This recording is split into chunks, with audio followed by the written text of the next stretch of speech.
All right, there we go. We are back after our holiday hiatus, and me deathly afraid of losing this war, so I didn't want to show it. So, we're back. To catch us up, since it has been a while, we were in the middle of trying to rebuild after our last successful war with the Tronzaru Corps, but apparently, because you can get around truces like this, the Corps joined in on the war the League of, I'm not even going to try to pronounce that, declared against us, because, honestly, a Paradox, that doesn't seem very fair. If they have a truce with us, they probably shouldn't be able to backdoor it by joining in someone else's war, especially if they're trying to enforce their own claims. That does seem a little backhanded. Yeah, in fact, you know what? Let me double check. Yeah, they get systems they claim if we surrender. So anyway, we're fighting on the back foot. We had just actually successfully defended Zombie Island at great cost, but unfortunately, there's still a pretty powerful fleet hanging around our frontier, and they're getting stronger. Meanwhile, the League has fought back our push into their territory, and after seizing my system... We gotta work hard for it. Yeah. They currently seem to be on their way to attacking Door to Darkness with a fleet that is not going to be powerful enough to fend them off. So initially, yeah, they have reinforcements coming, and if they're able to stack, that may be enough. But unfortunately, like, all they have to do is go from here to here, and they can go to Door to Darkness. So we're probably going to actually sacrifice this system just to allow these two fleets to join up. So... what we're actually going to do right now is not press play, because after we need to figure this out. Yeah, after consulting the elders, which would be friends of mine who are more well-versed in Stellaris than I have come up with a few new ship designs that I'm going to have to make, and you guys are going to have to name, that we are going to use to somewhat rebuild our fleets, restructure them, and hopefully go on a much more prepared offensive to, at the very least, retake what our enemies have taken from us. And while pressing... okay, yeah, see. So the war exhaustion's actually very slightly in our favor. And if we can get this whittled down to at least a status quo piece, we'll force a truce with both of our enemies, and we'll have enough time to form a defensive pact with the shrimp people. And hopefully this will mean that any more two-timing wars against us won't be as horrifically debilitating as this one. So for now, what I'm going to do is do a little bit of reconnaissance on our enemy here to just see what kind of ships they've been designing. So and what kind of things will people be naming? Will it be fleets or like the ship designs themselves? At the very least, we'll have a few more ship designs. If we end up having to build whole fleets, that may happen, but I may just end up augmenting the fleets we already have. Gotcha. All right, just gonna throw it in chat at me. If you are a sub and you want to name a ship design, I will take note of your suggestion and add it to a list and throw it to the people, i.e. Quinn, the people building. All right. So I'm gonna kind of talk to myself a bit just to let you guys know what I'm thinking. Talk us through the process. Yeah. Tell us what's going on. So it looks like the League is about on par with us when it comes to ship tech. They do have some more advanced weapons. Like, I don't think we have an autocannon, but they definitely seem to be focusing on doing armor damage and then cutting through that to our hull. So what we definitely want is to up our shields, because there's less of a likelihood that they'll be able to get through the shields and then get to damaging the stuff they're actually good at damaging. And it looks like they've actually reflected that same design philosophy in their ship, because we have with this cruiser here, which at least is at tier 2 shield tech, and then they have the most basic armor, which they decide to only put 2 plates of. So what we want to do is either find a way to ignore their shields or get through their shields pretty fast, because if we can get to that armor, we can delete it like that, and then the ship is almost nothing. Okay, that makes sense to me.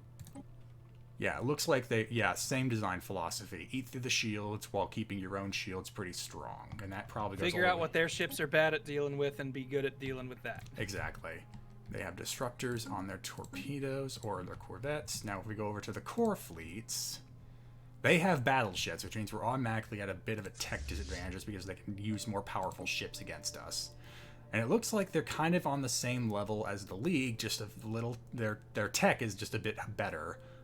Definitely better at chewing through armor than getting through shields, and they've reflected that. This one's a bit more balanced. They have shield capacitors, so their shields not only are more technologically advanced, but also a bit stronger. So, let's see. I didn't look at that full fleet. Let me look at the other ship designs.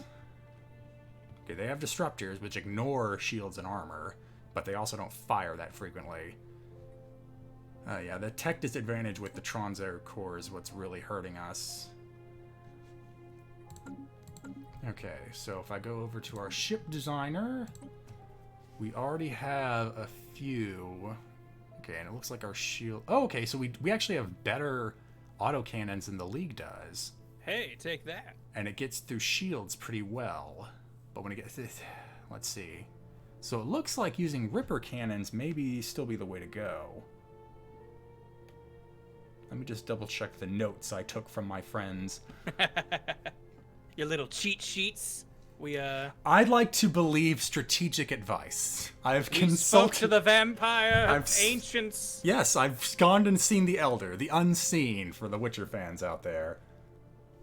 Though I guess if it was really the Witcher Unseen, he'd kick me out instead of telling me how to defeat my enemies.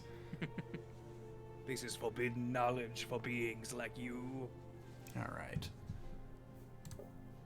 And we do have tier 2 disruptors, so it looks like we might be in a pretty good spot with a lot of our weaponry. We just have to make sure we build our ships right. And I can already see the one thing we want to change is probably switching out this shield here for better armor, because we know that's what they're bad at getting through.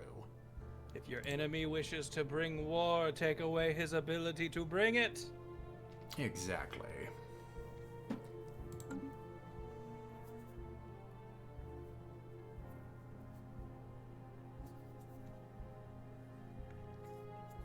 Okay, so Yo, Chip Thunder in the chat saying I usually don't get to make it to these because I run D&D on Tuesdays typically, but I couldn't do a game tonight. I bought Stellaris because of these streams, so thank you. It's so much fun. Glad to hear it. I hope you're glad to know we've been preaching the good word. I found this game fascinating, just way too much up front to learn for me to really jump in on, so I've been appreciating Quinn kind of giving the walkthrough here.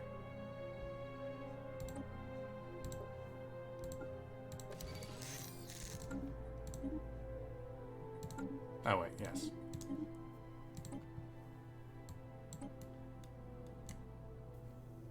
Ah, yes, the majestic Scooty Puff Jr. I think, yeah, in fact, this is when we're going to try and build our Scooty Puff Senior, which will just be another destroyer. Yeah. Because the one thing we're going to be building a lot of is Corvettes, because what we can't beat them in overall firepower, especially when it comes to the core and their battleships, we can just throw a whole bunch of ships in front of their guns. It's like, yeah, you can take one out with each shot, but there's a lot of them. Superior numbers is all we need.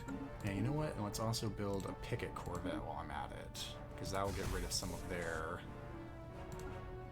stuff firing. Actually, no, if they're firing disintegrators, we don't want that.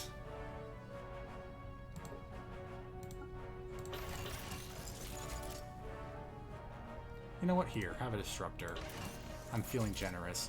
Have we already got a ship class name? Since We do have a few ship names.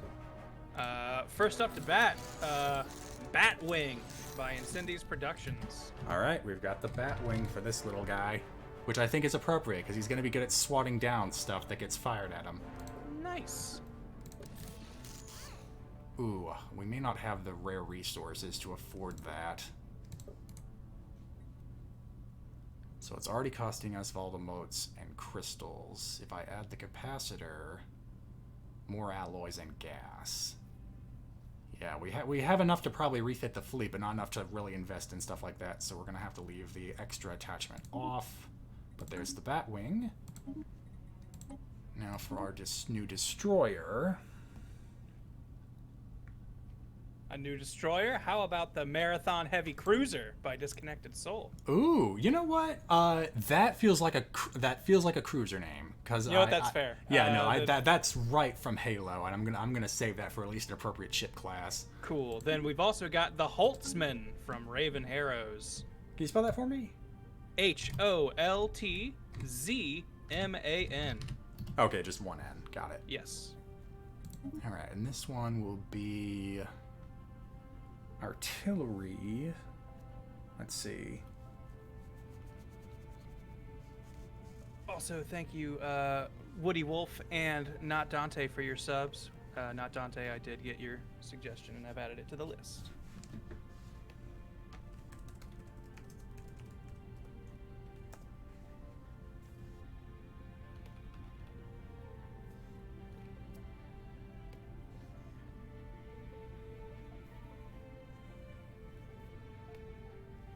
J Pipeman says they always keep up some pure Corvette fleets, even in late game, simply because of how fast they move around. Yeah, I know. My general plan is to have Corvette fleets and battleship fleets. You send the Corvette fleets where they're powerful enough and can respond quickly. You send the battleship fleets to where you really want to pound somebody. The problem here is, of course, because of our gradual tech growth and the fact we keep getting attacked, I've been building more mixed fleets just in case. Probably not the best design philosophy. Jack of all trades, master of none. Yeah. Let's see. Give you a picket ship stern. Maybe I'm being... No, because these shoot down disintegrators. Thank you, Ekis Firth, for gifting sub to Veil Hunter 77. Welcome to the crew, Veil Hunter. If you've got a name for a ship design, feel free to @ me in the chat. I'll throw that message in there again. If you are a sub and would like to name one of our ships, I'll try to make sure I keep it one to a person, but I am somewhat using the honor system because my memory is terrible.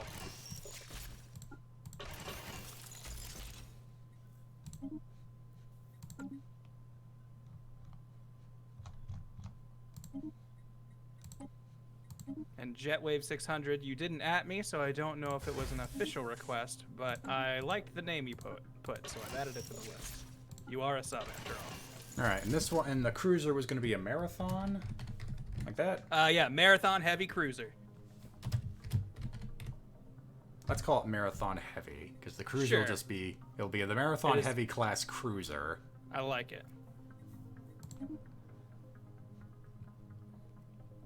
I don't want to give you too many missile weapons. Maybe this one will be the broadside. Actually, no, because if you're small, then I can add more Ripper cannons.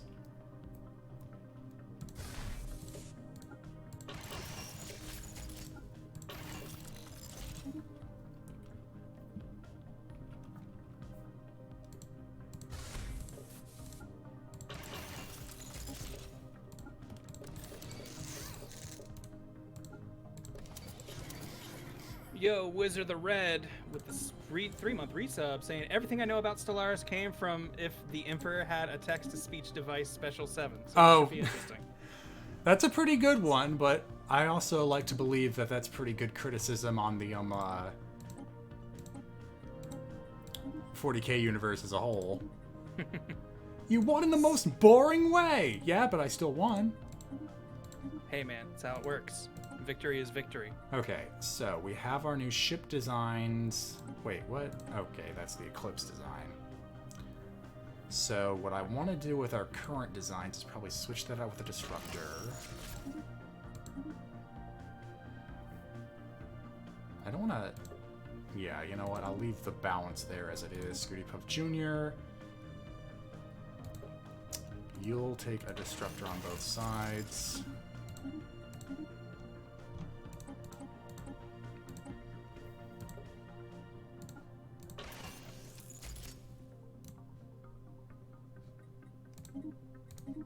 Raven Harrows would like to confirm that their ship name, the Holtzman, was a reference to Dune. It was the name of the person that helped create Faster Than Light in Dune. That's right. And so, funny thing, if you'd only seen the Dune movie, you might think that the weird mutant creature, the Guild Navigator, is the one that moves the ship through space. But in reality, the Navigator is essentially Well, the navigator. There is an actual machine that moves the ship faster than light, or I guess in that sense, it doesn't go anywhere, it just simply arrives. It folds space from one point to another. So, just like mentats, you have people who are essentially walking computers, and the navigator is just a heavily specialized computer. But a person, because the Butlerian Jihad happened and everyone realized thinking machines were bad because they made humans too reliant upon them. So I know everything about that except the fact that the drive was named the Holtzman, what was it, Bearing? There was a second guy, I think. It's always the name of the drive that escapes me. Alright, so we have our new ship designs. Now the question is just how much can we... Oh yes, and I also learned our shrimp people friends are going to perhaps be our greatest source of alloys, which we are still pretty short on, despite my attempts to kind of revive our alloy industry. So what I'm going to do with them, hopefully, is offer them a whole lot of favors, which is bad. Nice. Having us indebted to them for a long time may not be the best, but we also need alloys badly. So I'm just going to see. Shrimp people. We know they're not going to call up to collect. Also, thank you, Stoop Kid, for the 30 months of Prime sub and saying watching these streams has got me to buy Stellaris for myself, and it's pretty fun. Awesome to hear. And High Lord Tippies the Mighty with a tier 2 sub, 40 months running. Thank you very much. Well, that's interesting. So you don't want monthly minerals for a one-time alloy deal. Good to know. Well, luckily I still have a surplus of them, so what's it going to take to get to that 0, or better yet, +1? Ooh, yikes. Really? Come on. Do I have to give you like 5,000 minerals? I guess it's the cheaper resource, but... Okay, I'm not going to bankrupt myself on minerals for that. Let's see, what else might you want? Special resources, something I can't really part with. Consumer goods? Okay, there we go. So you'll take a good portion of that. We do have a lot. Okay, so that's 1,000 alloys with us not having to pay out the nose like we've been doing when we use the marketplace.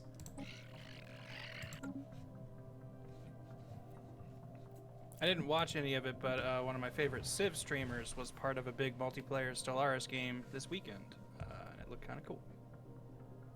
No idea how it turned out, but it sounded like a fun time. Alright, our administrative capacity is actually pretty high, so we can afford to not do anything with that, but I'll actually give you an alloy foundry, despite the fact that your mineral income is actually pretty low. Meanwhile, over here... Oh, you'll have plenty of minerals. In fact, upgrade that one too. The thing about, I don't know if I mentioned this before, but the problem with upgrading buildings is that after you move out of their base value, they start taking these exotic resources as upkeep. So we can't afford to upgrade too many at once because we're only making so many of these a month. So for example, the alloy foundry requires 1 volatile mote each month, and we're only getting actually +0, so we're running a deficit unless I get more. So I'm not going to upgrade it, actually. I'm just going to have it build a new one in that slot.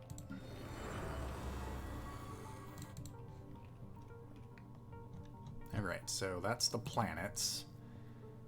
Shipyards, let's see, Space Vegas.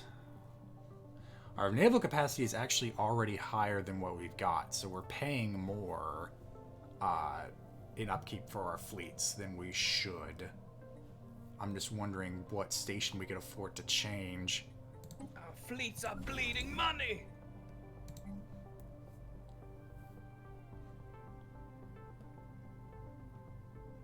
Okay, where is this station? Oh, Coaguleville? Okay, well, that's not going to be taken anytime soon. So actually, I'm going to change that out with an anchorage. And then save that for a little Naval Logistics Office. Sirius Station. We lost a couple like systems or something last time, right? So we haven't. They're still a part of the Empire, but when the war ends, if they're still occupying these systems, they Hentai will and go Space away. Australia. Well, okay, gotcha. Yeah. I see. Because the thing is, you first have to claim a system, and then when you declare war on a nation, if you're occupying the system and either win the war or get status quo peace, as long as you're still occupying it, you win it. So we still have a chance to take these back, but I'll actually settle for just getting Space Australia back and reforming the choke point. Meanwhile, we've only lost Quinn to the League, but the problem is with this fleet back here, unless we can contest it, they can actually, if they didn't go to Door of Darkness, they could run ramp shot all over this, because none of these systems are well defended. That's another downside of rapid expansion, is everything is lightly defended. Yeah, just spreading ourselves a little thin, maybe. Yeah, I mean, so my mind is always having a whole lot of territory that you can play with till at least the mid game is better than starting small and probably well contained and then having to fight for every system you want to take. Because at this point, we don't really need to go to war to get more territory if we have the ability, if we had the time, guys, come on, to better consolidate. But unfortunately, they decided to pick a fight with us before we could really settle this giant frontier we devoured. Alright, so we've got the Nosgoth fleet. I didn't actually mean to minimize all that. Just wanted all this stuff to go away. Yeah, we've got the Nosgoth fleet back here, which is in desperate need of a refit. But then we've also got the Incisors at Beta Centauri, also needing a refit. I had them moving to... yeah, so here's what I'm going to do. I think what I'm going to do is, one, pray there's nothing behind this fleet. Because now that they've taken Quinn, I can't detect what's going on in these systems. Oh, I see. Like we've lost visibility there, yeah, basically. if we take the system back, we'll be able to see into at least these three systems here. But with it gone, I can only see what's going on in Quinn. Let's double check and make sure you guys can't raid. Yeah, still recovering. And this time I'm going to have them attack the League, because it seems like of the two people we're fighting with, the League is weaker and probably will suffer more from a raid than the Core did.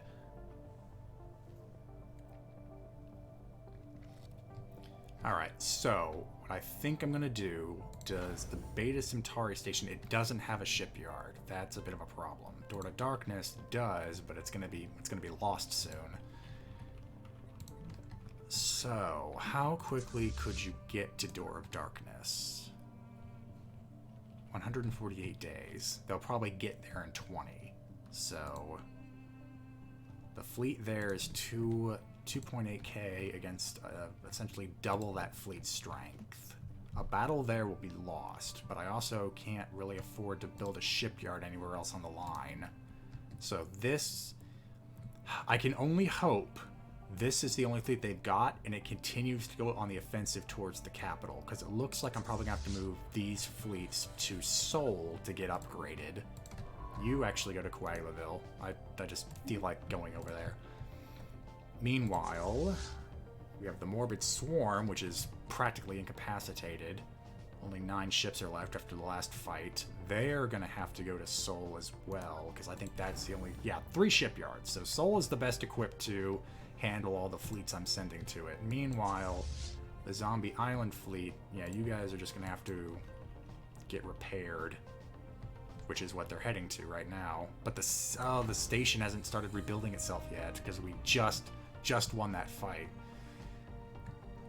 Alright, so I think we're getting to the point where I'm going to actually move time up, but I'm actually going to move it to slow instead of normal speed. Ah, let us take stock of everything. Yeah. Also, thank you, Apollo Sinclair, for 200 bits, saying Happy Brand New Year, Grant and Quinn. Thank you. I hope you have a Happy New Year, too. Alright, so they're on their way to Door to Darkness.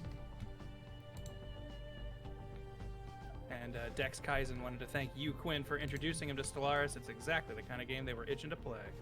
You're welcome. It is definitely a fun game, if very kind of obtuse to master. Alright, so we've gotten our nice little boost in alloy income. They're going to start attacking the Door to Darkness station and probably not lose anything in the combat, which is going to suck the most. You really hope they lose a lot by attrition. And unfortunately, that's actually going to take a hit to our exotic resource income because this gas giant was getting some of us, exotic gases. Fleet combat details. Combat 1, where did this happen? Oh, okay, it was a Zombie Island report. Okay, so while you guys are there, go ahead and upgrade yourselves too. Okay, so meanwhile, what do we have going on over here? Alright, so we have this fleet that's retreating. Okay, so it looks like the core may want to settle on the current status quo. Oh, spoke too soon because they turned around. Alright. That's 4.4. I will have peace. A spaceport. Oh, and this isn't good. Yeah, so they're going to try and stack this battleship fleet with the fleet they have currently approaching us here. Let's see, 4,000, 7K fleet. We almost have parity, but these ships are damaged. Alright.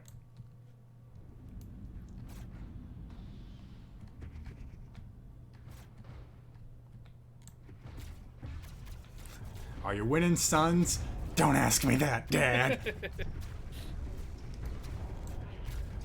Ugh, yeah, that poor station.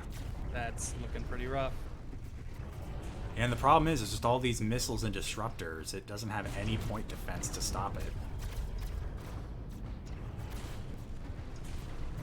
it. It's a massacre. A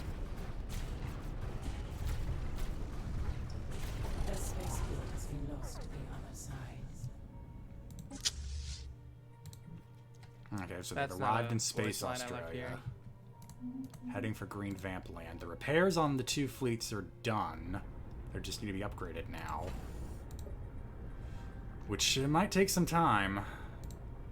The problem is, while they're being upgraded, they're probably just going to juke over to Space Vegas. In fact, it's going to take too long to upgrade the platforms.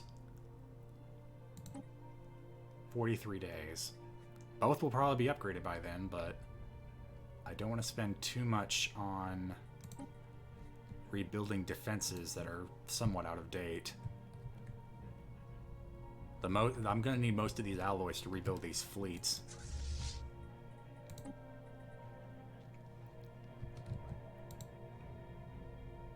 How did they get more powerful? Wait a minute. Yeah, no, they were like 4K when they were in the Quinn system. They got stronger. Or is it counting... No, yeah. Where did that... Why are they 5.1 now? Grant, you should know this stuff. There will be a pop quiz. Well, I'm sorry. I'm responding to someone right now. Okay. Honestly... So it's not by much. It's only about 300, but they got stronger after they took the space station, which seems weird. The space station at least shot at them.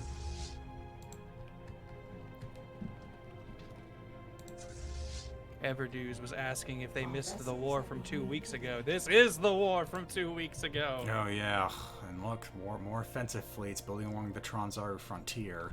Oh boy. Hey, you guys ready to do more raiding? Nope. Okay. Just let me know when you're okay. Jubberwocky's saying they were 5.1 when they were attacking the station. They were. Okay, so I wonder if it was something with this system. It doesn't have anything that would affect ships, as far as I can tell. Maybe it was the space station, which was theirs, so that still doesn't answer my question. I'm so confused. Okay, Linebackers of the Dead, fully upgraded. Let's... Okay, if I choose to reinforce you, that'll blow most of the budget. Where are you? Are you in Seoul? No, you're on Zombie Island. Where are you guys going? Oh, okay. Yep, now they're bombarding Mean. We have a good... says Marauders take 5 years to recover from raids. Oh, good. 5 years. If only we had that time with the core. How come we can't backdoor their restoration from raids if the core can just declare war on us with the League? Come on, Paradox developers. Temporary ceasefire, a 5-year peace. Okay. Let us celebrate Earth Life Day. Alright, it looks... Oh, wow, that's a pretty powerful army. 690 against Mean's defenses, which are half of that. So it looks like they're about to invade Mean and probably take it back. Meanwhile, we'll probably want What to could try it mean? and boost our defenses here.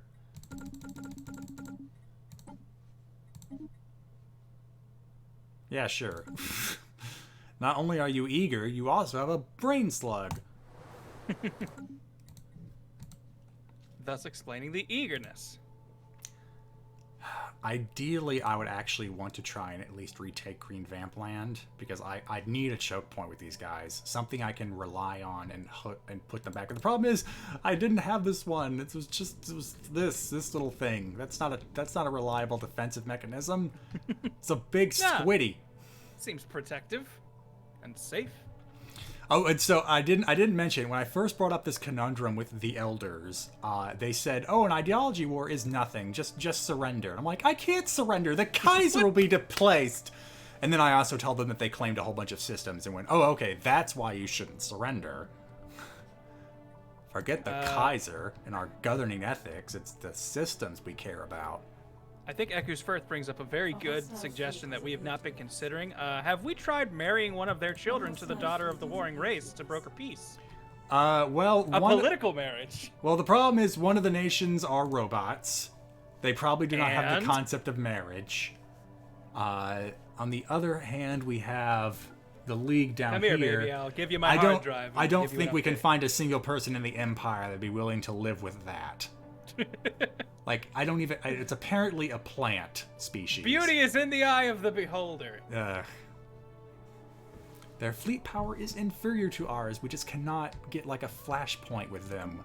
That makes me really hope that this... Yeah, well, I spoke too soon, because there's another fleet right there. If this fleet heads to, like, Karen's grip, it'll run roughshod all over our backfield. I need to get these fleets repaired and back in position.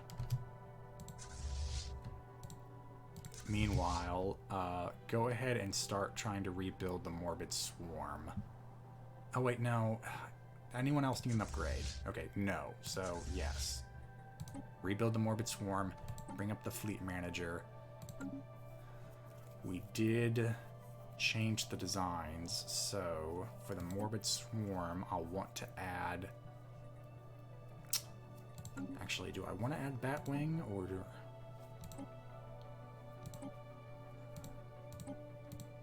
Yeah, it looks like Batwing would be a better mix.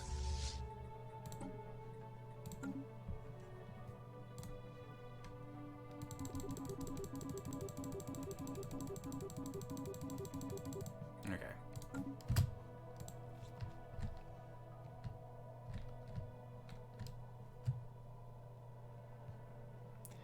Where did you get this? I just... What is in these colonies they have that they're able to build such a massive fleet presence? That's what's puzzling me. Like, I can get the tech advantage. They didn't have the sprawl problem I did, but it's just all of these systems, and they're able to muster at least 10,000 fleet power. It's atrocious. They keep growing. How do they even reproduce? Oh, the poor Mean. Yeah, now they're landing the army. No! A ground invasion from the sky. And soldiers dare to step on our hallowed swords. Computer trapezoid. Now of all times... Okay. I really want the research bonus, but I can't really afford you. Hold on, let me try something here.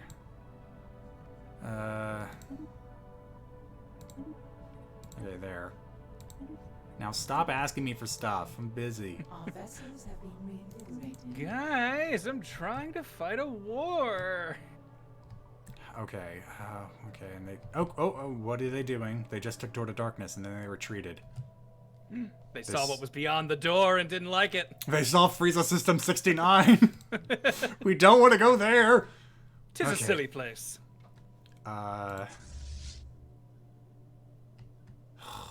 Alright, it's Morbid Swarm, that's the weaker one. Incisors might be able to take Door to Darkness back. But that may be pushing it. Okay, yeah, you know what? Have them converge. That might cause their fleet to redirect, but I do not want them to head to Karen's Grip, because once we lose Karen's Grip, the whole backfield's in jeopardy. Because that's actually what the Corps did last time, is that they didn't have any claims back here, but they went through the League's territory and just started taking system after system. I think we lost, like, a third of what we have back here, but it didn't matter because they didn't claim any of it, and they were tired. A hostile fleet has appeared to us. Ah, that's what they're doing. They're going through the League territory again.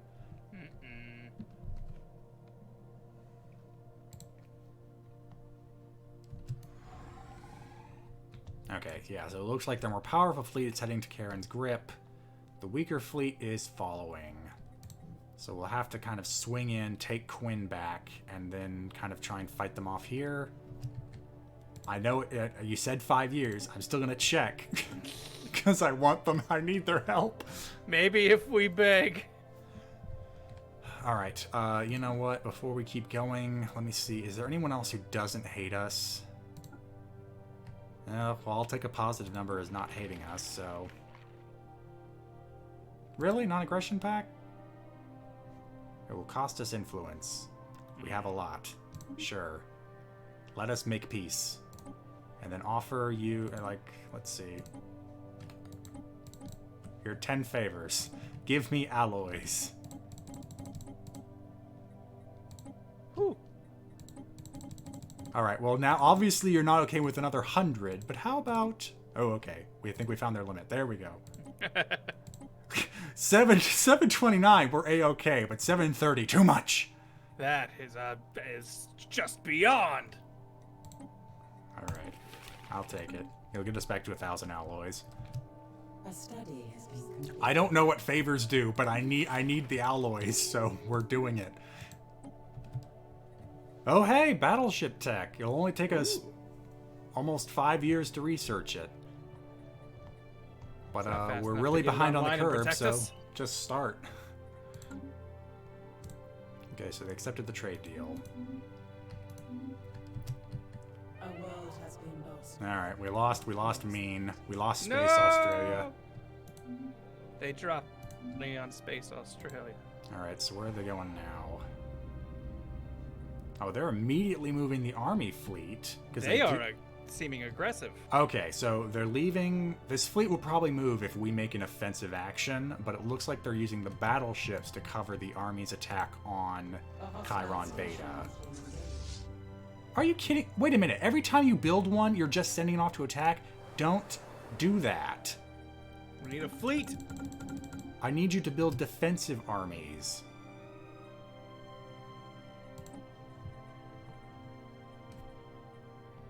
I thought if there was like a hostile presence in orbit, it wouldn't just send the soldiers off to die.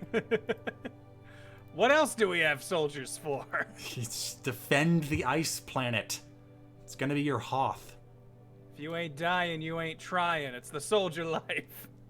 Actually, yeah, how did the high vampires compare to the vampires in strength? Let's see. 2 to 4. Okay, so it looks like the regular vampires are still better. But I can't build them because apparently they just show up and die.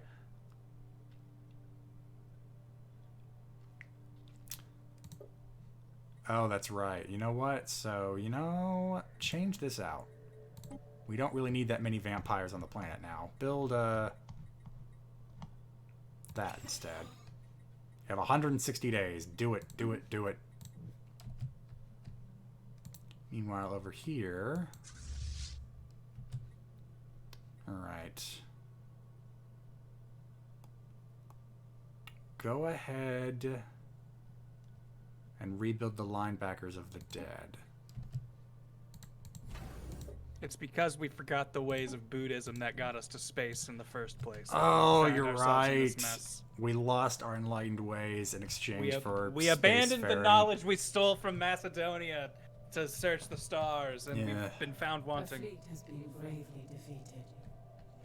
Oh yeah, the one transport ship was blown up. Oh dear.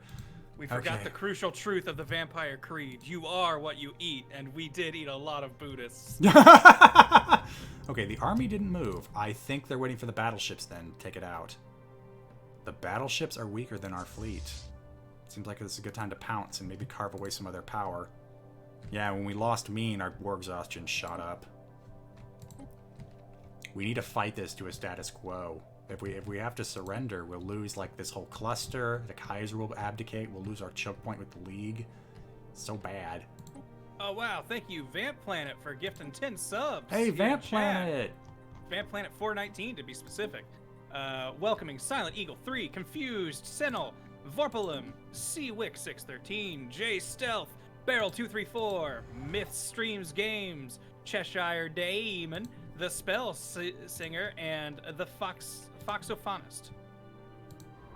Welcome all of you to the crew and to space here in Space Germany. Luckily, I do not think we've lost Vamp Planet 419. Thank goodness. But here comes the fight for Chiron Beta Prime.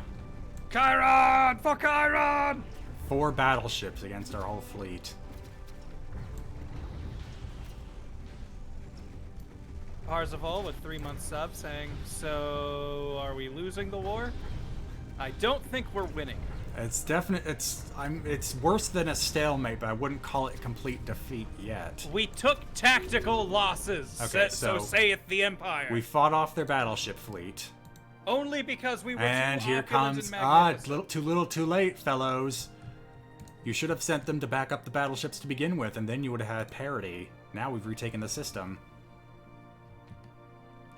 And we're stronger than you. Come and take it, bitches. Meanwhile, over here, yeah, then they've got to Karen's grip. Meanwhile, over here, they came and took it.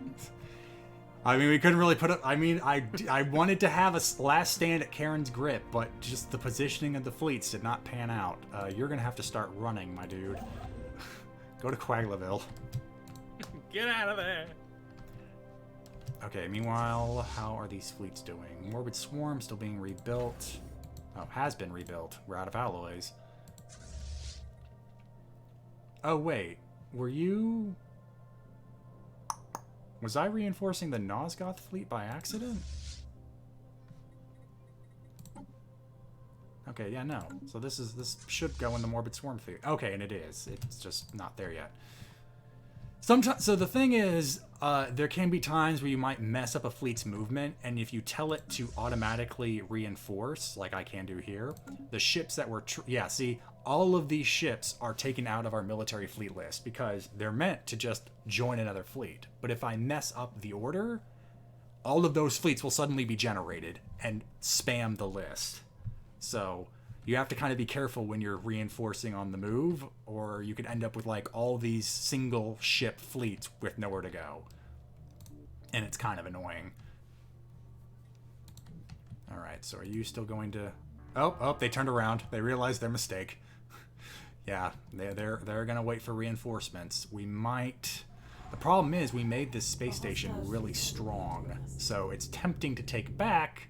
but we might actually... But we're going to have to fight it. Yeah, we'd have to fight it, and if we lose, that's a whole lot of damage on our fleet. And we definitely don't want this fleet around when we move in. Okay, so what fleet did you just pick up? Oh yeah, the battleship fleet, I assume. I don't care about a migration treaty with a whole other nation. Yeah, I guessed it right. They were sending fleets through the League's territory to come take it. And we are not in a position to contest that on a major level. Like, we can barely take back Door to Darkness. It's a big, pretty door. Alright, but our war exhaustion's split again. If we can get this to a status quo piece, like losing...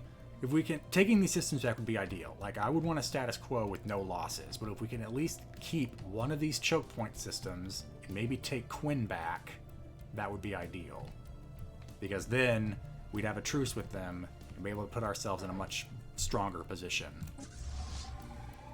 They've arrived at... Oh, they left Karen's grip. They're now attacking Pineapple Pizza. That may be okay. Not that. I mean, that's good, but we don't have the naval capacity for bigger fleets anyway. Okay, yeah, we definitely need the better fire rate. How are our colonies doing? All have unemployment. Well, we should recruit them for the war effort. Yeah, come on. There's always work to be done in service of the Empire. Yeah. Alright, so... You need to start building me... Ooh, really? Moat harvesting traps? We actually do need... Yeah, build that instead.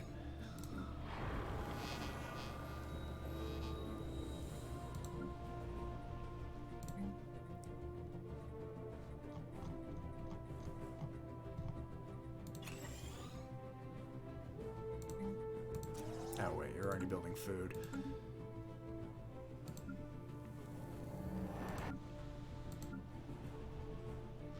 Okay, is there any place where there's a lot of unemployment? Chiron Beta Prime definitely needs a whole lot of more basic districts, but we might lose the planet soon. Space theoretical, an alien-related theoretical situation that friends and I were discussing today that I thought was fun while you mull all this stuff over. If aliens turned out to be real and they came to Earth and it turned out they had an identical, like, I don't really care which one, but if they had a religion that was identical to one of ours on Earth, would that suddenly make it seem way more real? If they had a literal, like, exactly the same, all the same religious texts as one of our religions when they came to Earth, would that blow your mind enough to be like, maybe this religion's real? I would say yes, because that reminds me of actually a historical example. I forget the specifics of the situation, but generally speaking, they were attempting to translate the Bible from, I think, Hebrew to Greek. And so they actually, and obviously this could be apocryphal for all I know, right, but they tasked 5 scholars to translate it, each doing it alone, isolated. And then they're supposed to come together and try and hash out the best translation of verses. They all separated, came back, exact same translation. Ooh, now okay. that, you could say a whole lot of stuff about that situation, but it was ordained a miracle, and therefore the Greek translation of the text was deemed to be as, what was it? What's a good word for it? Binding as the Hebrew text. Because, for example, for Islam, the Torah, not the Torah, Quran has been translated in different languages, but when you're trying to, say, have a theological debate, you can only use the... You've got to go back to the base. Yeah, you have to go back to the original language it was written in as the theological precedent. Yeah.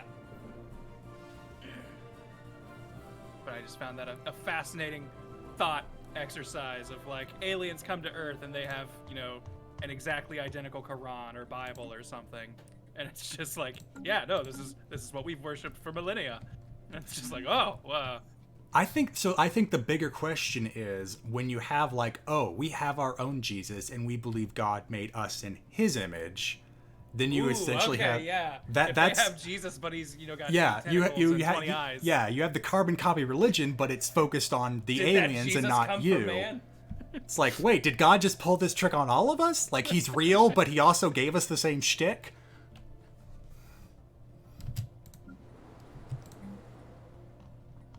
Your Jesus seems cool, but Lizard Jesus came for all of lizard people and is the same yesterday, today, and forever. That's where the mindfuck is. Yeah. Okay, wait, are they... Make up your mind. Are you pulling back or not? Because if that... Okay, so, condition. If they leave Vamp Door, I'm going to attack Space Australia.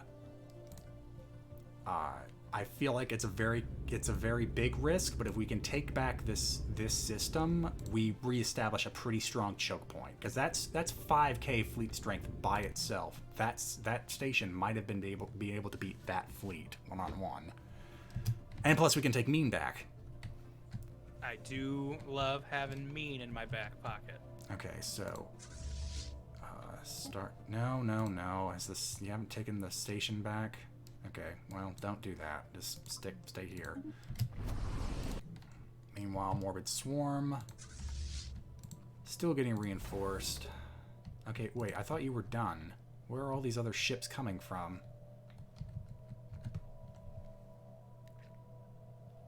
Yo, thank you, Probably Not a Mayor, for gifting me a year of subbing to Team 4 or to Stream 4 Star. Thank you very much. I will use all of our emotes now. Bwahaha. Ugh, yeah. That's distressing. It's a whole lot of fleet power in a place where we can't really contest it. 6,000, 2,000, 5,000, so 12,000 total.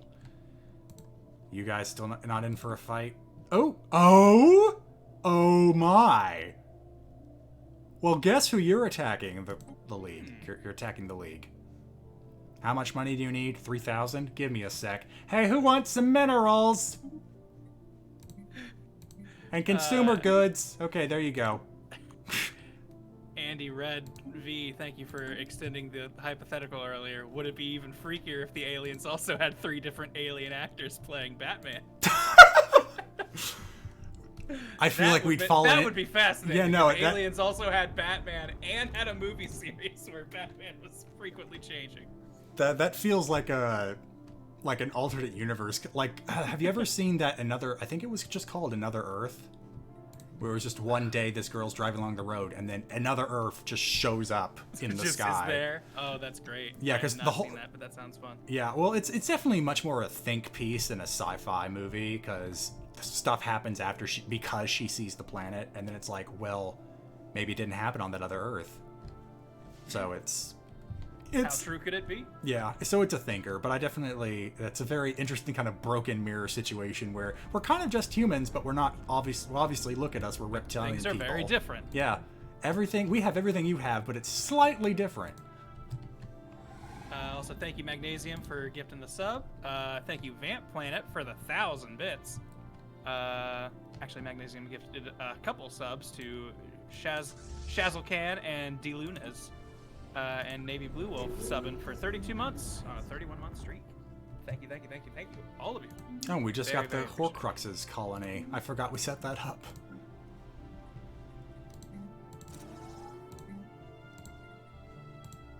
Oh dear. Oh, that's right, because I just spent a whole bunch of minerals. Whoopsie daisy. That can wait. And also welcome Delta Thunder 100, gifted by Navy Blue Wolf and Shadow Ron. You have some numbers in your Shadow 1 Ron, but I think that's roughly how it sounds. Thank you for the time, son. I just want you guys to turn around. Stop attacking my systems. Look, there's a giant fleet here. Several giant fleets. I can't even tell which one's supposed to be attacking. There we go. Yeah, see, look, 10k fleet. Go deal with that, League. You have inferior fleet power to me. This will hopefully be very damaging for you. And you won't just, like, apparently deal with it in all of 2 months like the Corps did. Alright, they moved. Attack Space Australia. We're taking that system back and we're fortifying it. These 3 systems here were gained in the last war. I don't necessarily mind losing them. It would kind of suck, but if that's what it takes to get a choke point back and end this war favorably, I'll take it. Oh yeah, we also want Mean to start building troops again.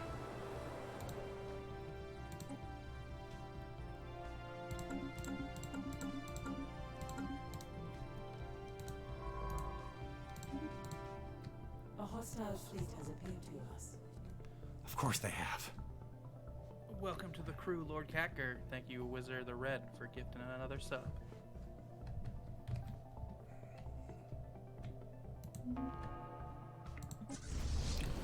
The battle for Space Australia begins.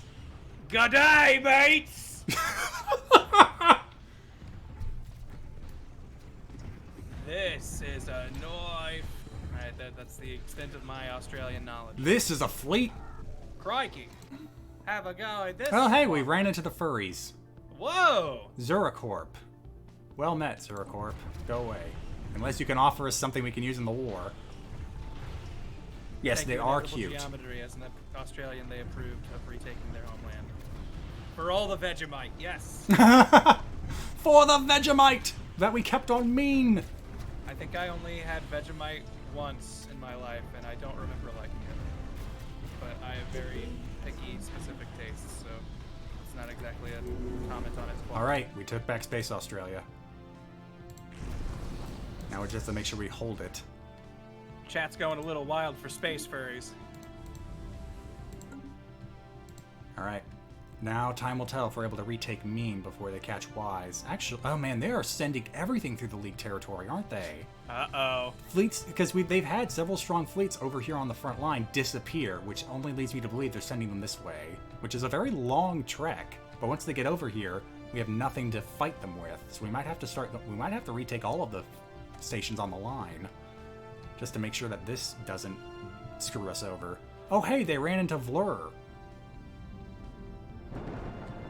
Vlur, fight them for us. We'll pay you. We don't have much money, but we will pay you to fight these guys. But of course they won't fight these guys. They're just interested in leaving. Speaking of, Raider Fleet is on its way. Hopefully that'll start peeling away some of their forces. Door to Darkness is back under our control. We now need to start getting these fleets back in order. In fact, you know what? Hey, we can't barter you with you guys, right? Like, we can't give you any more favors. Yeah, we can only give them the 10. Your favors are no good here.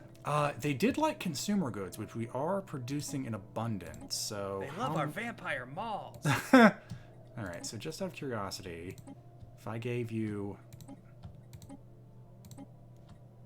wow, for just 100, that's so apparently for every 100 it doubles again. That's not the best, and they don't accept, like, you don't accept monthly. Yeah, you don't like that at all. Okay, is there anyone else who'd be willing to trade, like, that no one else kind of likes us? You guys don't like us, like, you guys are kind of okay with us, so maybe I'll try to make a deal with you. Okay, they didn't immediately say no.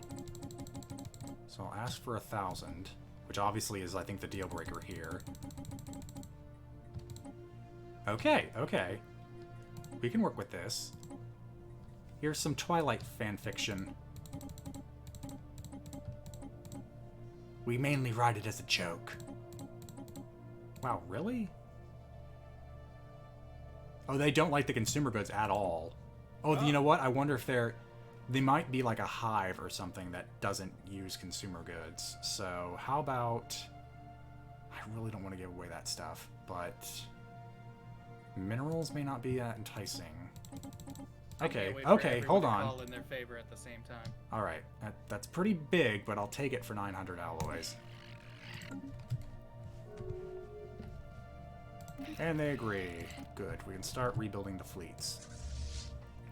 Let's see. Nosgoth, I think you're also going to need some extra ship designs. Let's give you bat wings as well. I honestly don't have to click this much. I just feel like it. Nah, Makes me feel better. Yes, more ships! More ships! visceral. Okay, so repairing that fleet. So repair, but then also reinforce. Raven That's- Arrows suggests trading with the furries. Zurich Corp is not an empire. They are a trader enclave, which means I don't think... Yeah, so they'll They're give a us... trader enclave, so we can't trade with them? Something sounds like it's not adding. Yeah, so they'll just either sell us... We can either sell them our exotic materials, or we can sell them... Yeah, so... That doesn't help much. Very well. It is definitely a good idea to trade with as many people that are willing to trade with us as possible. Like, No, the, yeah, fa- I feel the like we're in a favors... little bit of dire straits. Yeah, the favors are probably going to haunt us in the Senate floor, because that's the main thing I've seen favors used for, is to compel a party to vote with you. But at this point, this is a war for the Kaiser's survival. Alright, so this... let's see. If the space furries came to Earth, what do you think they would think of films like Cats? Oh my gosh, that is an interesting question. I think they might... So, I think on one level they may find it flattering, but on another level they'll probably look at it and go, we can see what you were trying to do. It doesn't look good. I feel like they wouldn't necessarily be offended because we're not making fun of them or anything. Yeah, no, it's Like, definitely, like, there's a whole class of people that would want to be like them. So, Yeah. I think there's some sort of flattery in there.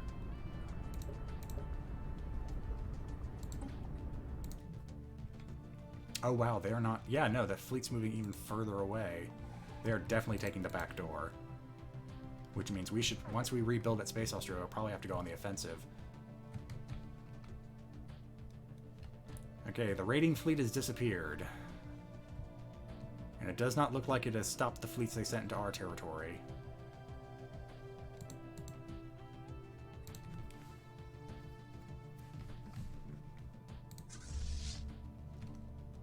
Eku's Firth with 100 bits saying, I don't know about y'all, but Cats was a declaration of war on someone. I'm just not sure who. The human senses. Yeah.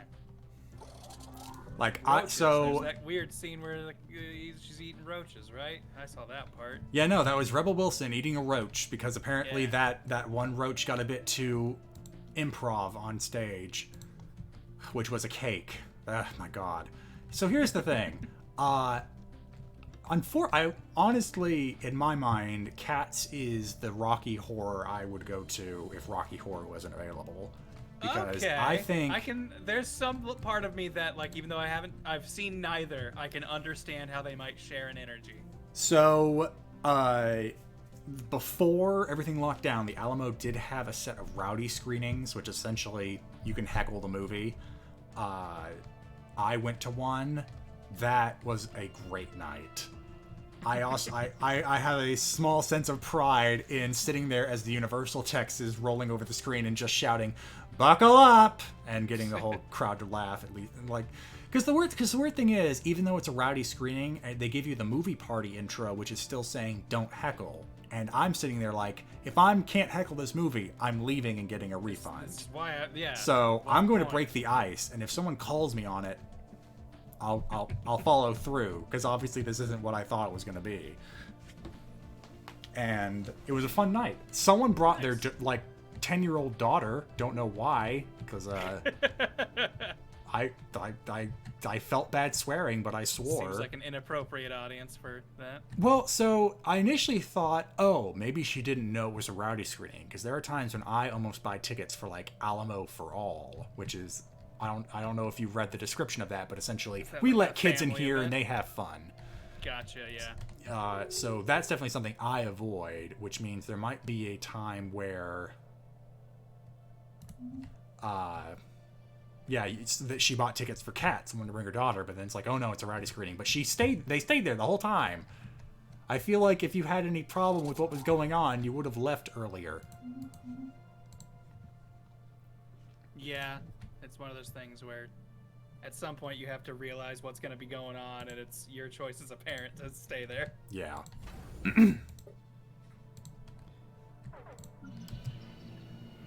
Okay, so what is the occupation army on Mean looking like? Okay, 140.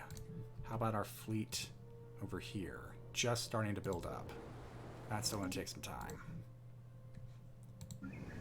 I remember the first movie I saw as an unattended minor was Jurassic Park 2, Jurassic World. And I will never forget my friends and I talking as the movie was starting. And like, we're just like, heck yeah, we're like 11 or 12 years old. It's so cool to be in this movie theater without someone's supervision. Ha ha ha, we're going to be talking about how neat it is. We're seeing a dinosaur movie. And the guy in the row in front of us, like grown man, turns around and just goes, shut the hell up! And terrified me. And so I was very quiet for the rest of the movie. The first movie I saw without adult supervision was the King Kong movie with Jack Black. Ah, okay. Yeah. That's a long one. We didn't know it was 3 hours long when we got the tickets, and we were way too young to be sitting still that long. I remember specifically when we left, the whole front row was kind of just covered in popcorn because one of us decided to get like a giant tub of it. And then I got my mom gave me her cell phone just in case so she could call me if she needed to reach me. But then someone from her work called the cell phone, and I still decided to field the call for her in the theater. I wasn't like sitting there trying to talk loud. I left and got to that alleyway between the door. So I feel like I wasn't that big of a nuisance, but I was still in theater. It was King Kong. It was really loud. Couldn't hear the guy, and he just hears this kid on the other line. Probably doesn't know what's going on. Don't know how that ended up for my mom, but it was definitely an experience I regret because we were not mature enough to be trusted with that kind of movie, even though it was still kind of like just a summer blockbuster. Yeah. Okay, That's we're a getting long lot movie of- to have your kids sit through alone, though. Yeah, that's 3 hours. There's a romance Intended plot none of us care about, obviously. That Peter Jackson just does not know when to reel it in. Oh, and sadly, that was not something I learned until I saw the Hobbit movies. But yeah, no, Man. that's... If there's a film franchise that I turned around on harder than Lord of the Rings / The Hobbits. Oh my gosh. Yeah. So I remember my train of thought for all 3 of those movies. Unexpected Journey. I walked out. That was fine. That was okay. And then Desolation of Smaug. That's when I get fed up with it. Battle of Five Armies I went to out of obligation and I wasn't paying for the ticket. But I was sitting there throughout the whole movie going, this is just so much noise. I don't think I saw the third one. I remember the first one being like seeing it because I had read The Hobbit. I have not read the Lord of the Rings trilogy. And I remember liking the Lord of the Rings films, though I keep being told if I revisit them, my opinion might be more negative. I'm hoping nostalgia would make me still enjoy them. But the Hobbit movies, though, by the end of the first one, I was like, that was a boring movie to me. I did not enjoy that. And then I saw the second one, hoping that it would be like, well, this is gonna really show the dragon, probably Desolation of Smaug. Like we're gonna get what I was probably wanting to see in the first place. And while I think Smaug was cool, kind of, it was still mostly just the whole movie felt like a big long mess, and I Yeah. never bothered with the third one. Yeah, no, I mean, you essentially ended up where I ended up just one movie earlier. Yeah. Like, it'll pop up on TV, and it's like, well, if I'm doing something else, it's noise for the background, but I do not let Battle of Five Armies come on my TV, even in that situation, because it's just so much crap. Especially it's definitely when... not done any favors being spread into 3 movies, but I think also just Hobbit is kind of a rough tale for a film. Yeah, Like, I mean... you've got so many characters Yeah. to follow. Exactly. Lindsay Ellis has a great duology in 3 parts, Tee-hee-hee, that goes not only goes over just the structure of the films and how obviously rushed they are, but also goes over that big background of how many studios had their finger in the first movie's pie, which is why the original financier was like, well, we're making 3 because that's the only way I'm justifying the price to our shareholders. And then, of course, you have Del Toro getting tossed out for clearly suspicious reasons. And then you have the deliberate subversion of labor laws in New Zealand just to benefit this one movie. And that, I think, is the most galling. No, yeah. But hey, I thought, Fellowship, Two Towers, and Return of the King, all 3 a good time, in my opinion. Oh, yeah, those movies are my jam. I was a weird outlier when I saw them initially. I wasn't very big on Twin Towers, which everyone, or Two Tower, whatever it was, The second one. But I also, that was the first one that I saw. My introduction to it was the extended version, so I'm wondering if that was where I was just like, I don't know, that one just felt like it dragged. But going back, especially Return of the King, I like the extended version more than the theatrical. I did eventually see all 3 in their longer cuts. The Two Towers presses a lot of my kind of cinema romantic buttons in the sense that it has kind of high drama, like the Rohirrim saving the really men cool. at the Helmet's Deep, the March of the Ents. I will just say, look for me at the dawning of the 3rd day. Yeah, like whenever I make a dramatic entrance in a game. It's like when I'm feeling down, I pull up a clip of either the last March of the Rohirrim when they're saving Minas Tirith. Rohan will ride to their aid. Yeah, exactly. I'm a big sucker for that big damn heroes trope where No, that's fair. it's the darkest hour, things look bleak, but then look to the dawn. That's kind of Gandalf! like me getting psyched in Return of the King when the ghost soldiers show up. Yeah. I mean, Return of the King feels like it has like 5 of those moments. It really does.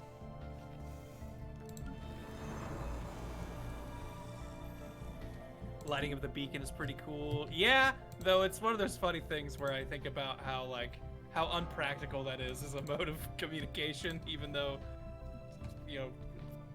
things are limited. But So- it's just like, so the does a thing- guy just live on that mountain waiting for a thing to light up, and that's just his day? Well, so in the books, pushing up my glasses, Yes, go ahead. the beacons were there, but there were only 7, and their intent was not to tell Rohan there was a problem. Their reason for being was to tell all of Gondor that there was a problem. So they probably get lit more frequently, especially when they were fighting Mordor. For telling Rohan there was a problem, they had a red arrow, which oddly enough they never fired, they just sent with a messenger. And that was apparently a whole thing. In the movie, they decided the beacon lighting's cooler, and I think that was the right call, because It no was one's a- going to it was a remember more the dramatic striking moment visual. where a guy stumbles in to Edoras with a hands red someone arrow. an arrow. Like, Yeah. Gondor calls for aid, and he just holds up the red arrow. Doesn't feel as dramatic. A couple people mentioning the similarity to like the scene in Mulan where they're lighting the torches to tell everyone the Huns are attacking. Now all of Twitter knows you're horny. Yeah. Eku's saying now all of Gondor knows you are here. Okay, 2 3K fleets. I think what's still in the backfield? We got a 6K fleet that looks like it's on its way back. Oh, and of course we've heard nothing from the Marauders.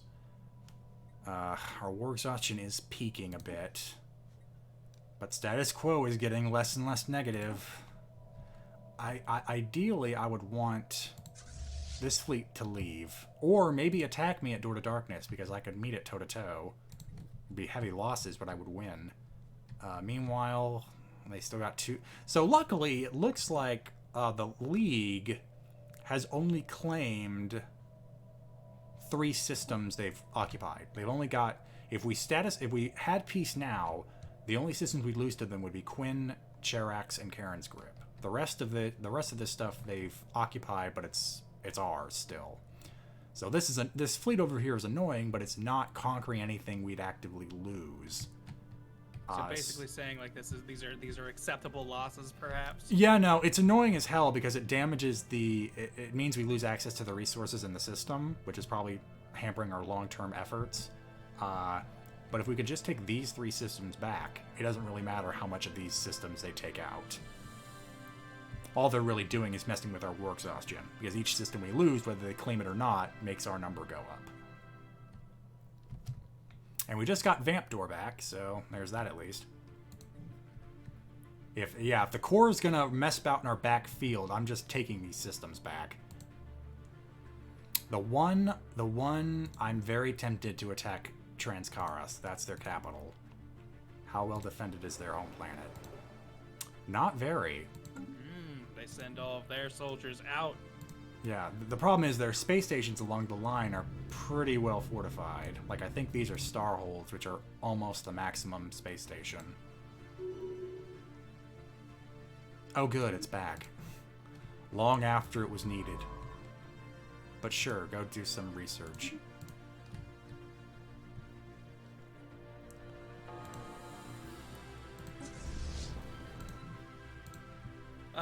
Cacader 1121 saying, "Hey Quinn, do the enemy fleets have point defense? I feel like your missile-based ships / corvettes are getting hard countered."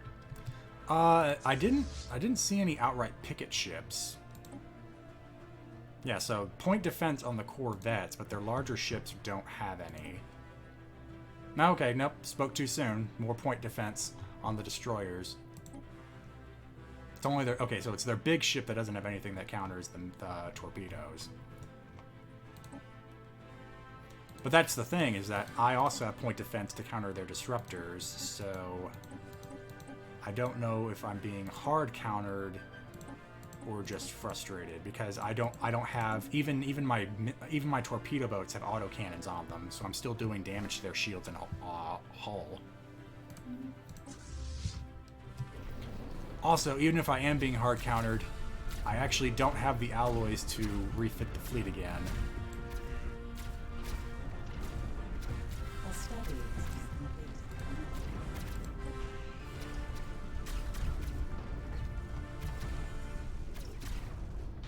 Launchers would be good, but I'm not fielding anything that would really use them. Actually, that's shield damage, so not so good.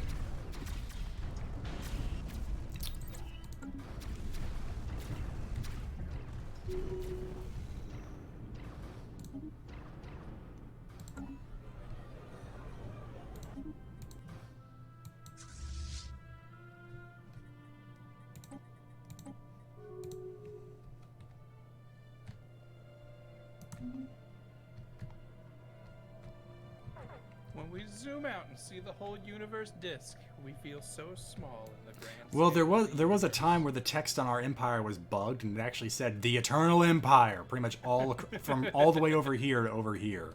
So I'm kind of sad they kind of shrunk it down to this corner, Yeah. but the holes in the mark make sense. What's going on Earth? North Countrymen, fight one and kiss the other. Aragorn versus Obi-Wan Kenobi. Who's the I other think- person? Aragorn, the king of man. and- Oh, okay.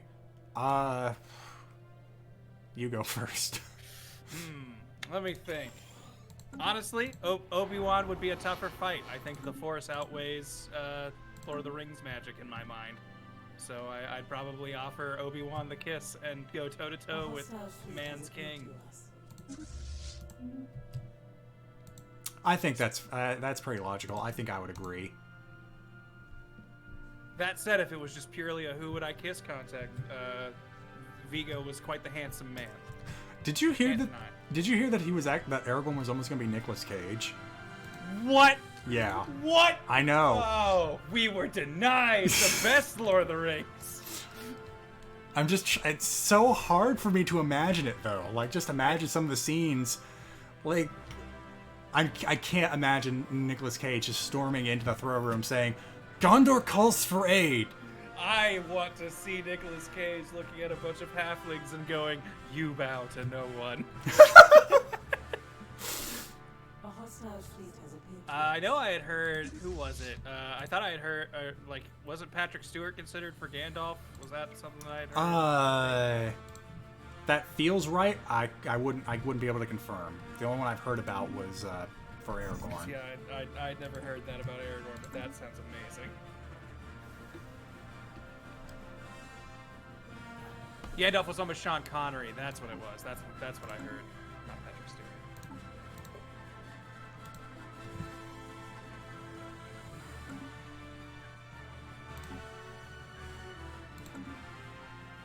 And yeah, and I know Christopher Lee was also originally considered for Gandalf, but I think he is a very good Sauron. Speaking of, his scene in the extended edition of The Return of the King, where he basically gets killed. Thought that was a good one. And we get to see how they get their hands on the Palantir, or whatever it's called. Palantir. Not Dante saying, did you hear the fact that the Beatles wanted to make a Lord of the Rings movie in the 60s and John Lennon was going to be Gollum? That would- Definitely did not hear that. I'd be into seeing how that would have turned out.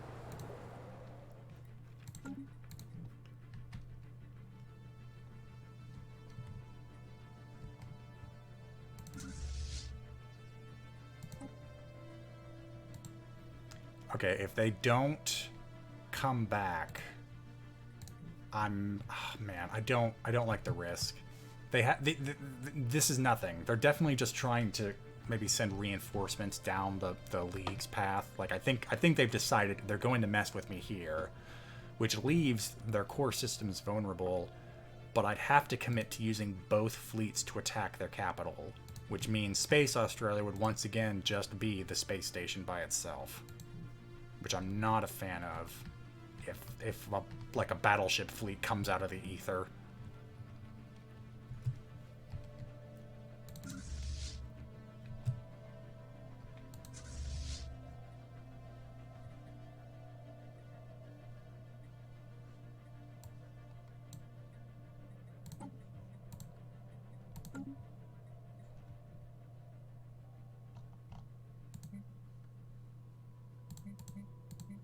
Tyro's in the chat asking if anyone has seen the 1978 animated Lord of the Rings movies.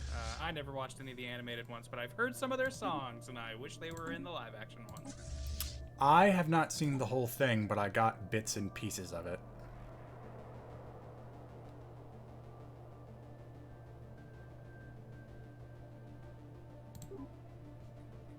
The Mirror of Galadriel. Because I just wanted to see how other people handled the... You would not have a Dark Lord, but a Queen! Because, of course, the Peter Jackson movie goes wild with that scene. Yeah. The animated movie, by contrast, is much smaller. Like, she treats the whole thing as a joke. Not a, this is what you're doing, it's bad! Just being much more, like, kind of goofing on them. I heard a story that there was someone who wanted to, like, who wrote Tolkien saying they wanted to, like, name one of their, like, prize-winning cows or something after Galadriel, and he was very upset about it.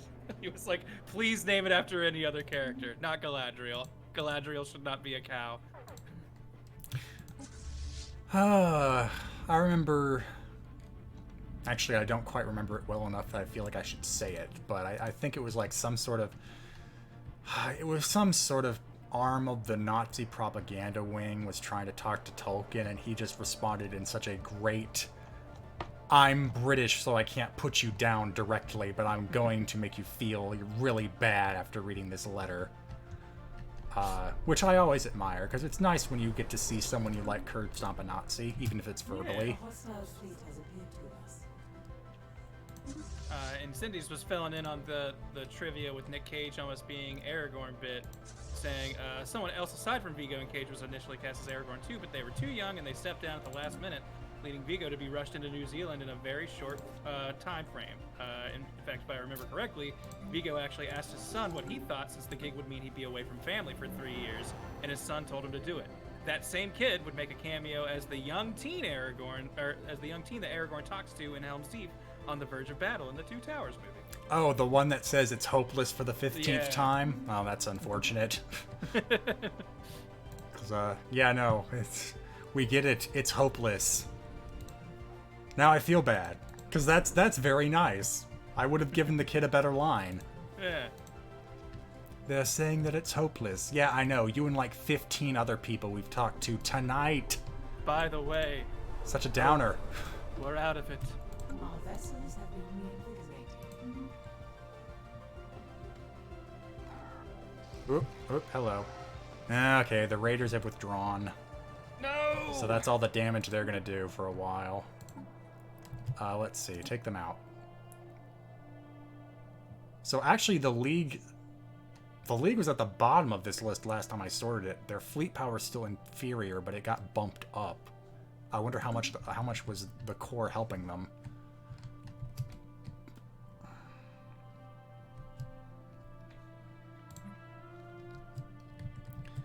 Well, they've fallen back. Like, it looks like they're pretty much done doing whatever they were doing, aside from that one fleet over there. So the question is, where are they going now? If they all stack up on... I don't like that prime fleet. Where's that going? Okay, that's still heading back. I wonder if they're going back to try and re-garrison their empire. This might be our opportunity. Can we outbuild them? Definitely not. with that, how things have been going, probably not. Let's see, but we've got a fleet that totals almost 7K, which is definitely enough to take out their space station and their capital. And then we can just start bombarding it. So taking their capital would really deal with their, like, it's not an auto win, but it's war exhaustion we could definitely use in our favor. But they're not that strong on their own. You know what? I'm going to risk it. Oh, they're still upgrading. Never mind, then. We want you to be in tippy-top shape.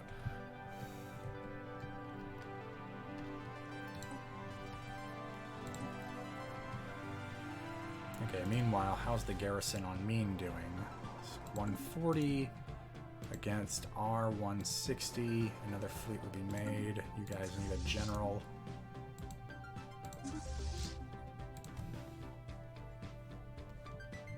I'm digging this kind of more like upbeat techno thing we're getting going on. Towards Utopia. So this, I think, was added in one of the expansions. Probably the one called Utopia. Feels much more gung-ho than a lot of the atmospheric music we've had. Oh no, the Osimo system! Not so awesome, oh no mo. So what I would really like is to actually get enough alloys to buff up the Morbid Swarm fleet, because I think by themselves, if I could like have Morbid Swarm meet with their fleet over Coaglaville, we could knock them out, and then finally start retaking these systems. But I don't have the alloys. Anyone else willing to give me a lot of stuff for nothing? Or the promises of something? Here, I have a whole bunch of favors. Ooh, only 50? That's probably not going to be a lot of alloys, is it? Oh boy. Carter Rackets is suggesting falling back and hold a natural choke point. I mean, the natural choke point I'm holding is Space Australia over here, and over here I'm questing for a natural choke point, because they took the one we already had, which was Quinn. And as for another choke point to stop this fleet, it might end up being Beta Centauri at this rate.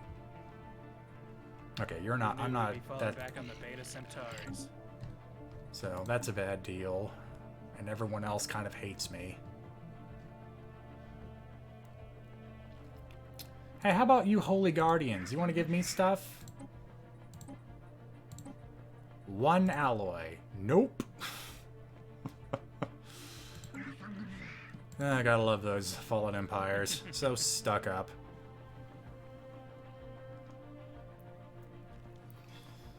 Okay, how about the markets? Have they calmed down?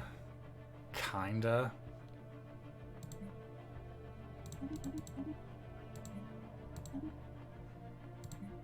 And not even enough to buy over 1,000, though.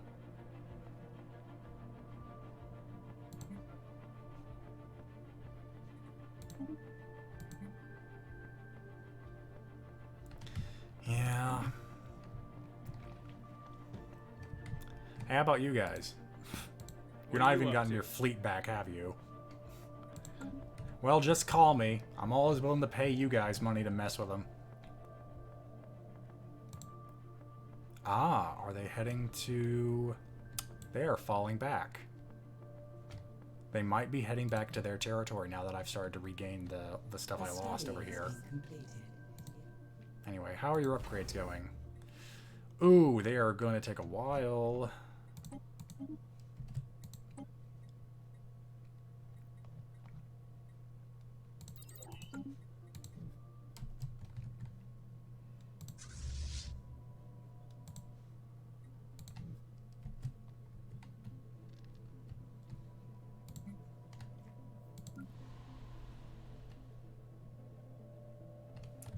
Okay, you know what? I think we might at least be in a... Okay, yeah, we're in a position where we're going to take it back mean. So at least we won't have the occupation malice against us. Get it. This time the ends justifies the means. Ooh. Man, it does not feel like it's been an hour and a half. Time flies when you're fighting for your life in space.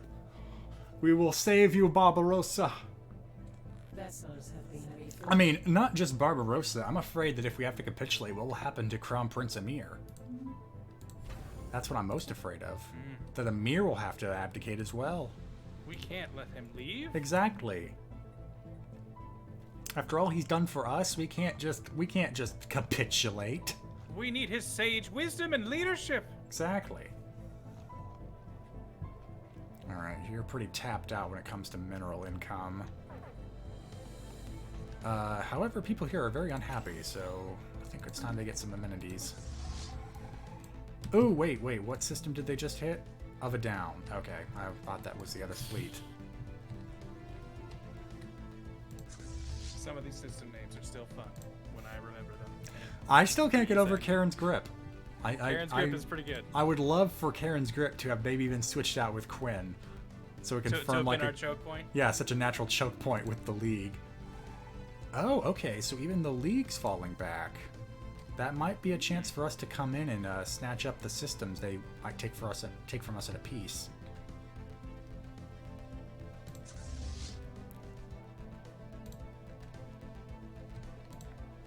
I just want to see how far back they're falling back.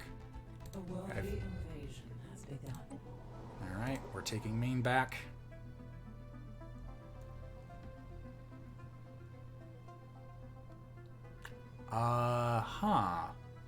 Vessels have been refitted. It looks like our military power is better, but our individual units may be too weak. So like cumulative, our power is greater, but because we can't focus it all in one spot, we're losing out. Well, I think they're just more resistant to morale damage. Because as you can see, our overall military number is higher, but their units are taking a whole lot longer to lose health. That bar around the circle. Okay, wait, we might be getting an edge here. Anyway, more fighting. Okay, so now they're taking Hemoglobe. If they get all the way to Coaguleville, I feel like I really want to use the Morbid Swarm for something, but it feels like maybe at this time they just need to help the push to seal up the hole they made. In the meantime, invasion? Okay, that's looking more promising. We'll have to take a long time to rebuild the invasion army for their capital, but that's looking pretty good. A hostile fleet has appeared to us. Okay. I don't care how long that takes to start building it. Okay, that's looking better. 4 against 2. Now that's a powerful fleet. Where did you find that? A hostile fleet has appeared Ah. to us. Oh, they came back.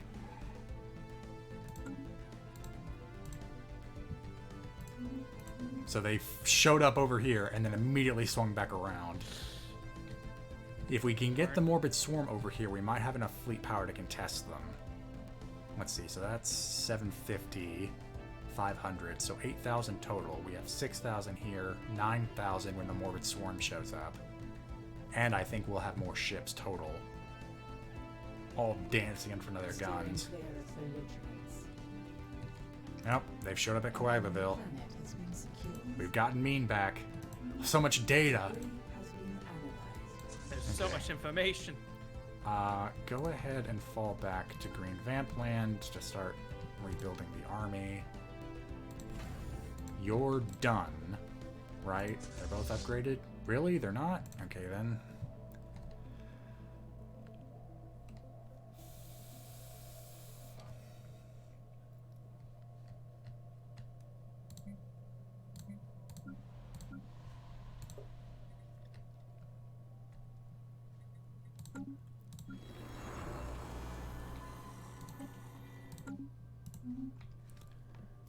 Ooh. Finger cramps. The dangers of running a space empire. Exactly. Oh, what? No one talks about the physical toll. Do you ever watch the Carbot animations videos? No, I don't think so. Parody videos of pretty much all the Blizzard properties. Okay. There's one where he covers like the Protoss Empire, and it's just the Overseer sitting in the Nexus pressing one button over and over again. Oh no, the crime... Oh, okay, wait, this is a good thing. Crime boss arrested on Lavis Lament, so now there should be less crime. Good. Nice. We don't need crime when we're at war. Yeah. A hostile fleet has We should be Now, sending if you all would the like criminals to- to fight. If you Relocate would like to Galactic use Market. this crime to further the empire. They're trying to move the Galactic Market off Sol. What? Yeah, I'm opposing that measure. This is discrimination. Well, of course, it's. I wouldn't be surprised that it's on the measure, though. The two nations were fighting around the Galactic Council. Well, well, well. Jerks. If that isn't a conflict of interest. Summon the galactic courts. Oh, crap. They were summoned and they're not happy.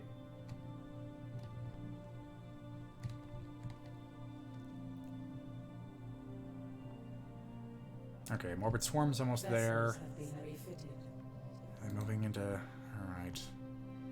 I'm wondering if I can maybe catch this last fleet in Quinn and then kind of pick them off as they come back to protect it. That may be overly ambitious. Oh, but there's an army that's probably going after one of the systems I've colonized. Yeah, Hematoid.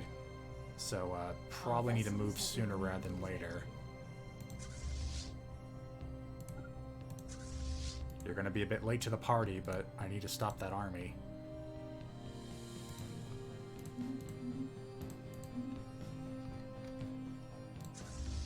Okay, they've both been upgraded. Go ahead and take Hentai back. We're taking back our Hentai. That we will. Hentai was always the choke point.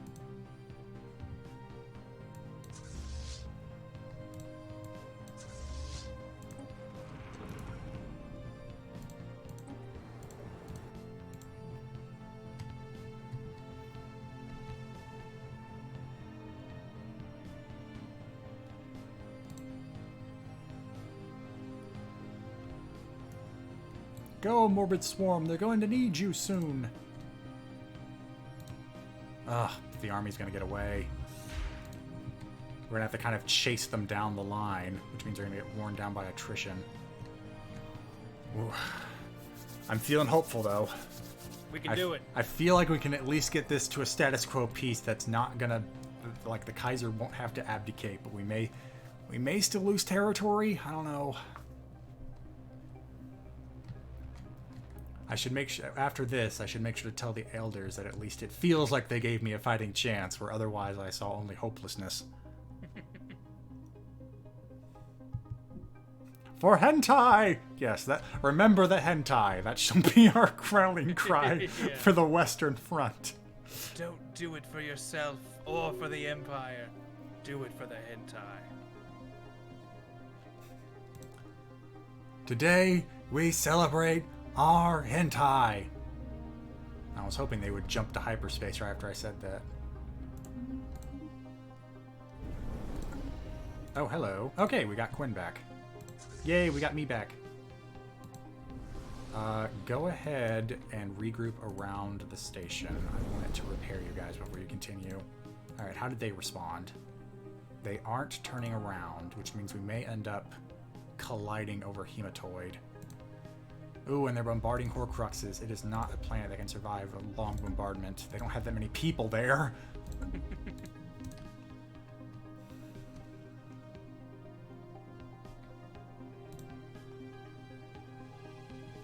Trying to come up with a joke about how Horcruxes was split up among too many people. Not yet, sadly.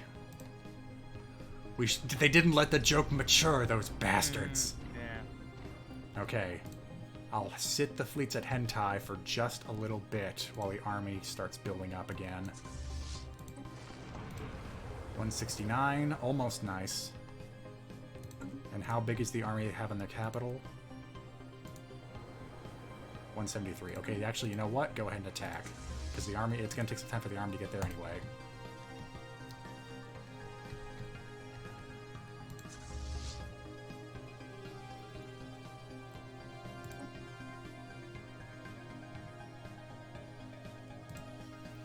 Oh, we might have the benefit of the central position here. They keep spreading out their fleets while they're sending that one army to Hematoid. If we can start like catching up and knocking them out as we go, we'll be in pretty good shape.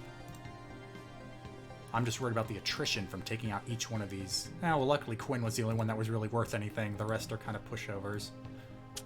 Typical of Quinn, the only one worth anything.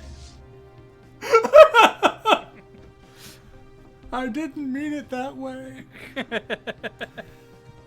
Okay, head to Pineapple Pizza. Luckily, because all the jump points are kind of in a line, they'll get close enough to attack each system along the way. Alright. Moving in on Trans Chorus, which I'm going to rename Fuck You Squids. I know some of you have probably been pitching system titles since we haven't done much, but I'm naming this one after me. I'll accept that. Okay, start grouping this stuff up together automatically, please. Saves me a headache.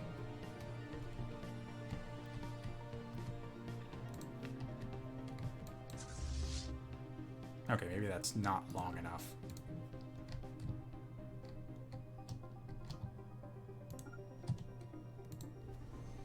Okay, automatic aggression should be enough there. Meanwhile, back over here. Does that have any shipyards in it? Oh, I can't check.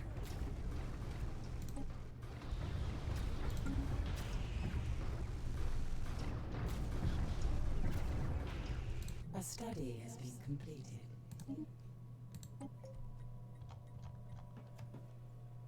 Oh, resources from jobs. We definitely need more of those.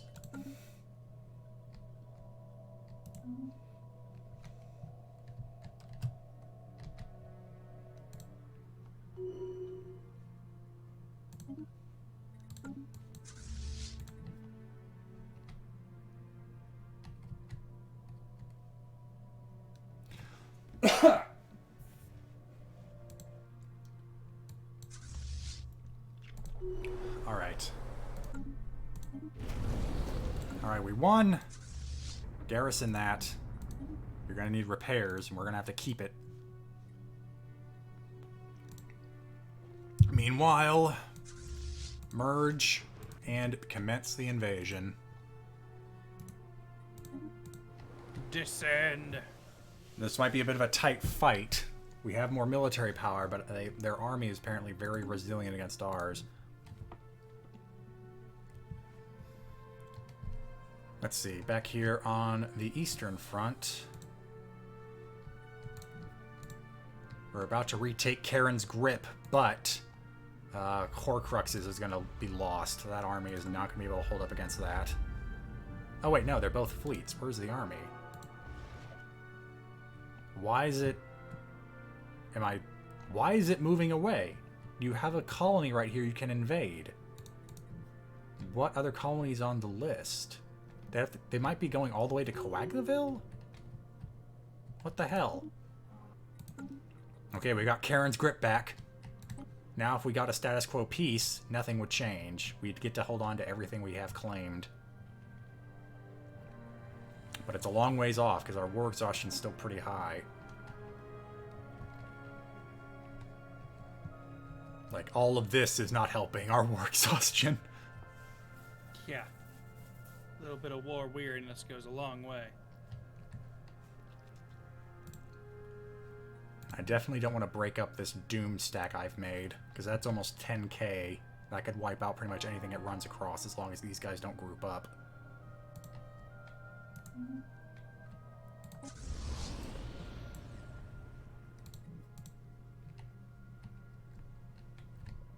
Hey, how about this? Are you guys ready to go raiding again?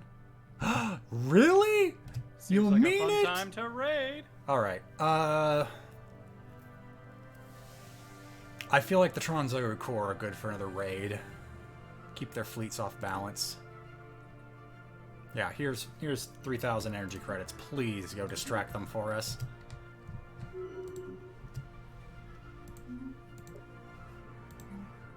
Alright. Let's see. Exotic income. Still need more chemical plants. Still need more moats. Meanwhile, sure, upgrade that. Upgrade that. Alright.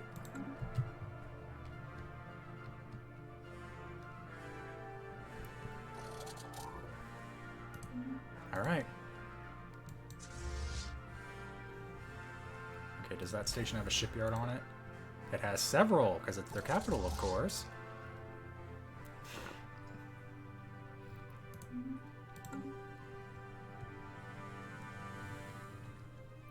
Steering clear of belligerents. Oh, they keep scaring away our introspective thug ship. Alright, here comes the battle over Horcruxes, because they're going to show up right here.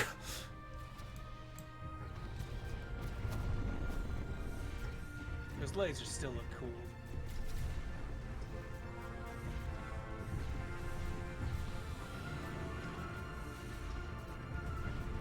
Oh, they brought battleships. I didn't even notice.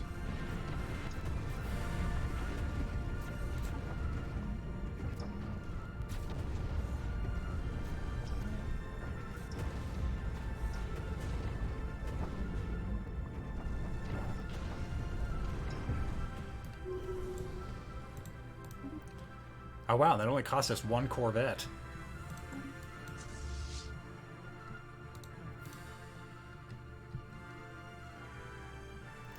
You're out of position. And I'm gonna make it cost you fuckers. I am a vengeful Kaiser! You must defend our stars! Okay, the army has just arrived, and they will soon be invading Trons. Which honestly feels appropriate for our Germanness, that we're attacking something that could be confused to be Hans. Okay, where is this army going? Are they really trying to go all the way to Coagville? Oh yeah, they're attacking Prospero.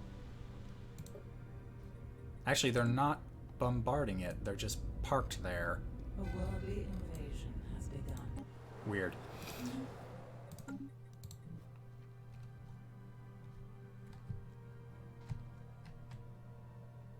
You have company, and your fleets are busy. Ah, look, they're falling back. We might just have a battle for Karen's grip. Yes! Return Karen's grip to us! That's the only battle the history books are going to care about. The battle for Karen's grip. Alright, how's the invasion going? Pretty well. Sadly, I didn't claim this system, so we're not going to be able to keep it. I'm just going to enjoy the devastation I can wreak on their homeworld. You ain't no Kushan. This ain't Karak. Or rather, maybe it is Karak. Maybe I will park my fleets over it and just bomb it. Sure, let's go. Tyro says we have the influence to claim. Quite a bit of influence in our game. So I know that, but if I start claiming stuff, this goes well down, but it gets further away from peace, and I would rather have this war end. We're looking for a bit of a reprieve. Yeah, we need peace. The only reason we're surviving is because of some management that was able to occur before our fleets got wiped out. We need peace as soon as possible. Like, I'm currently wasting influence right now. All logic is telling me I probably should claim something, but if it bumps up, if it means this takes all the longer, then I'm not doing it. The wasted influence is less valuable than a peace. Oh crap! What? No! Uh-oh. What? Uh-oh. What? No! Stop that. I thought all the fleets were moving there. I did not know only one of them was. That could have been bad. Get out of there. You'll keep Karen's grip for now, but I'll be back adding greater numbers. Yeah, that's right. Follow me. Follow me into Pineapple Pizza. I have friends waiting for me there. I have friends in Pineapple Pizza, you bastards.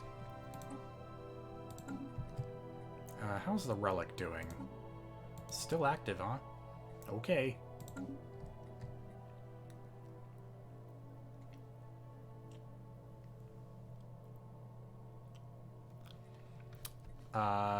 Yes. Let's go ahead and do that.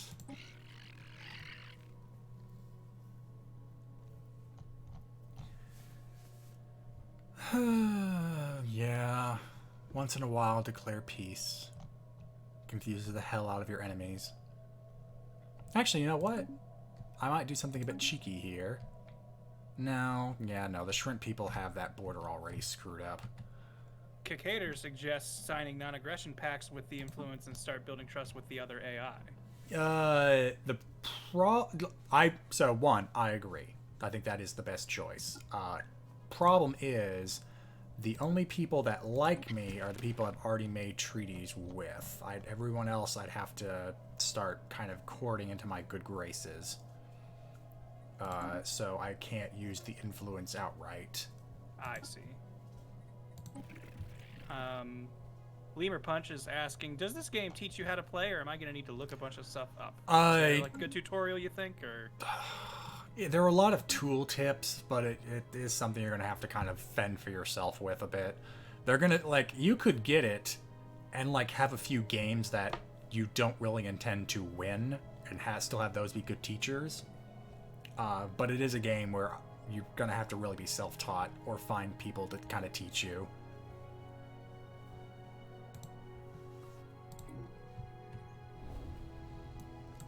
Unfortunately, I don't think, like, maybe, that's right, come to Pineapple Pizza, come into my trap. I don't think any Paradox games have a great tutorial. Crusader Kings 3 may come close because they really break it down, and honestly,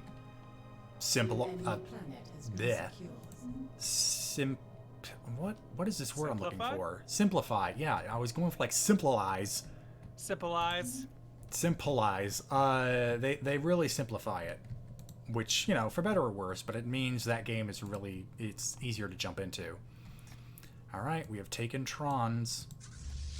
You guys go ahead and fall back to mean. You guys... why not? Just stay above the... maybe not. I don't want to really garrison Tron's Chorus, because if another fleet comes, they'll probably make a beeline for Space Australia. Stick around for a little bit.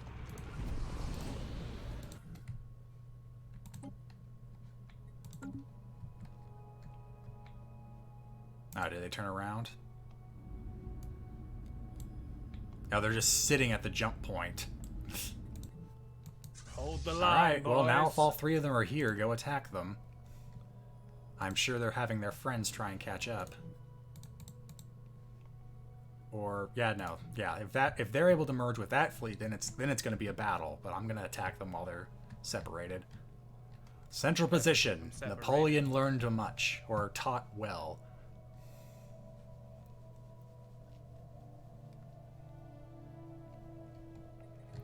Whenever, did you ever watch the cartoon Hysteria, the like kind of Warner Brothers weird like history parody show?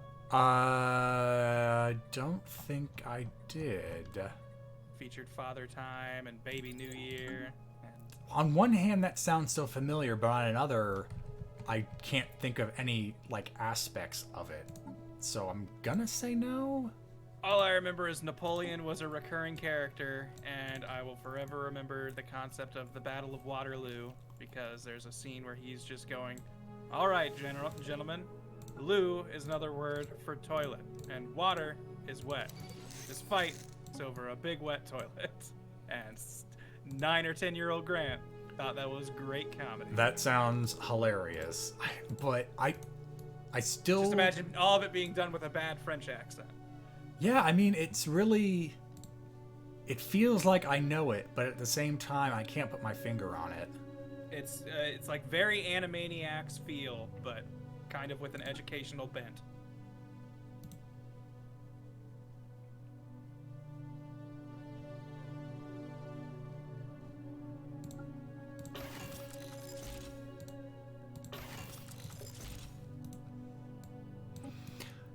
Alright, I wish I could put better guns on this. It's not exactly the best, but I think this is a good kind of battleship heavy hitter prototype. Do we have another ship class name sitting in from the last time we were pulling names? Yes, we do.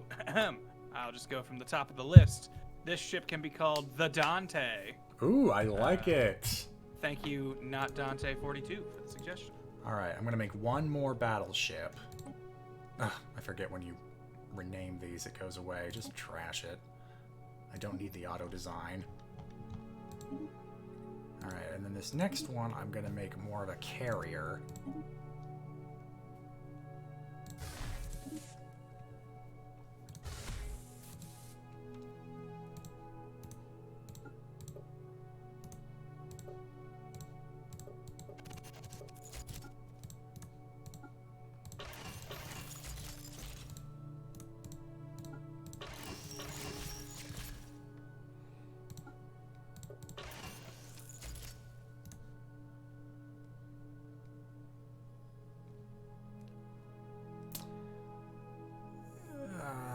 use the railguns on this. I need something that goes through shields better. Alright. Do we have another name for this battleship?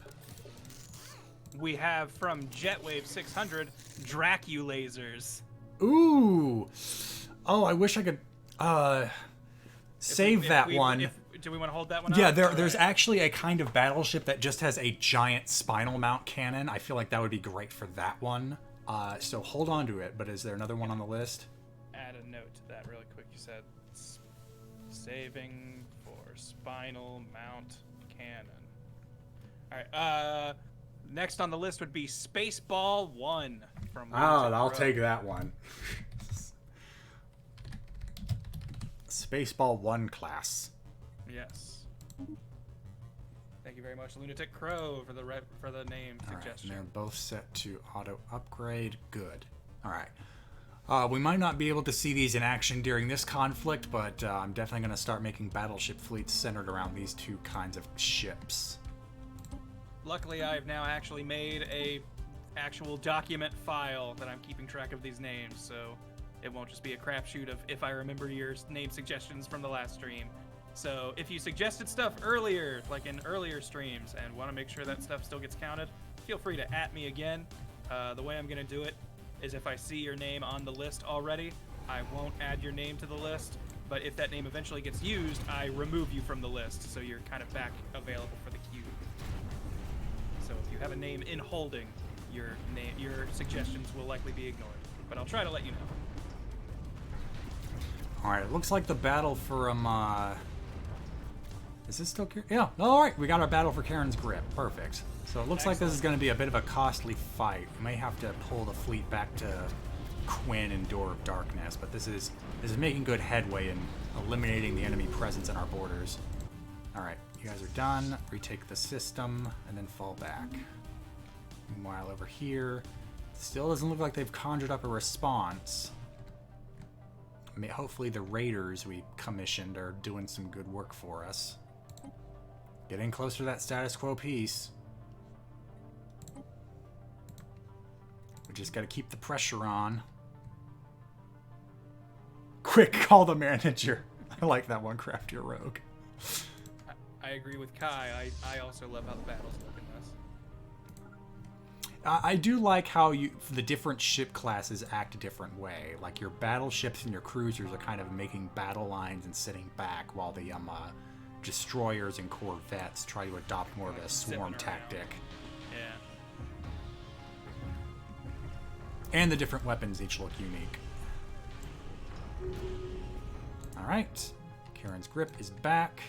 You guys head back to Quinn to repair. Where are your fleets going? Okay. So you're probably going to try and take back Hematoid, which means you need to start moving somewhere else. But luckily, with no army over here, the colony isn't at risk.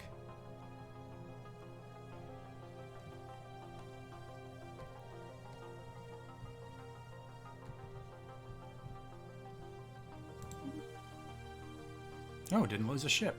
Neat.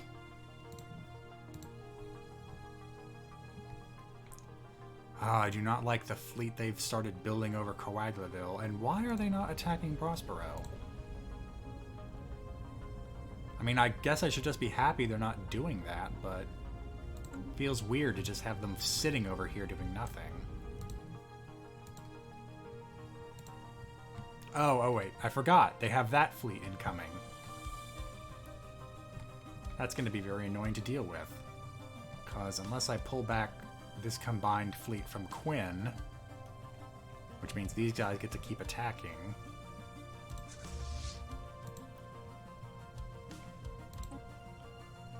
Oh, just 20 more points? Well, technically 22. I may get a bit greedy. If I can attack one more system and occupy it, the war exhaustion will start skyrocketing in my favor. As long as they don't occupy this colony. So I may not do the wisest decision. What happened to the armies you guys were building?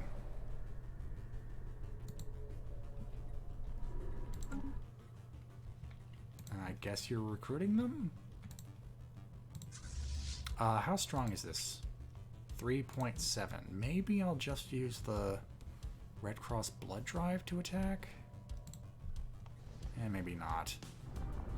I feel like I'm at my most capable when I'm using these combined fleets, instead of just sending one off to maybe succeed and then get picked off by something else.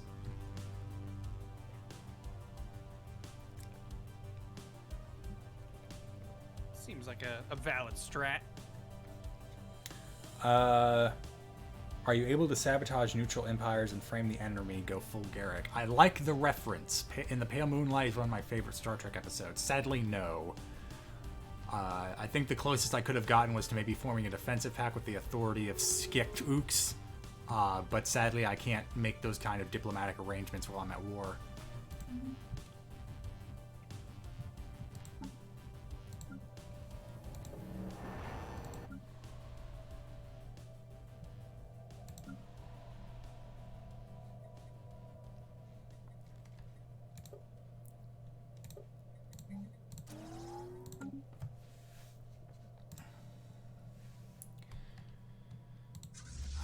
Alright.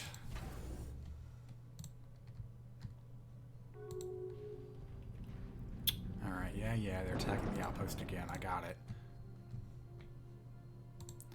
And here comes the army. Oh, you know what? Oh, pirates in Haefong. Now of all times, I should have built... I probably should have switched out one of these buildings for a fortress. That may have been enough to save it from the attackers, but... sadly, no.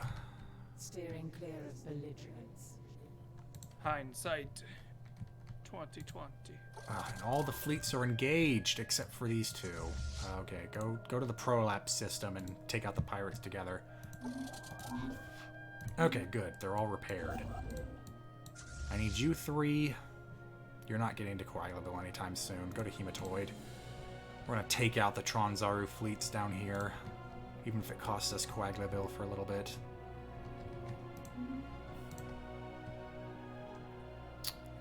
Ooh, okay. I see that fleet. You're trying to make up something that will take the capital back. I can see what you're doing here. It's not gonna work. Just have to hold out for a little bit longer. You can see we're already at 9 o'clock, but I'd really like to end this stream with ending the war. Feels so thematically appropriate. Do it as best you can. Enemy soldiers dare to step on our hands. Well, sadly, they're going to win because that's going to be an automatic win.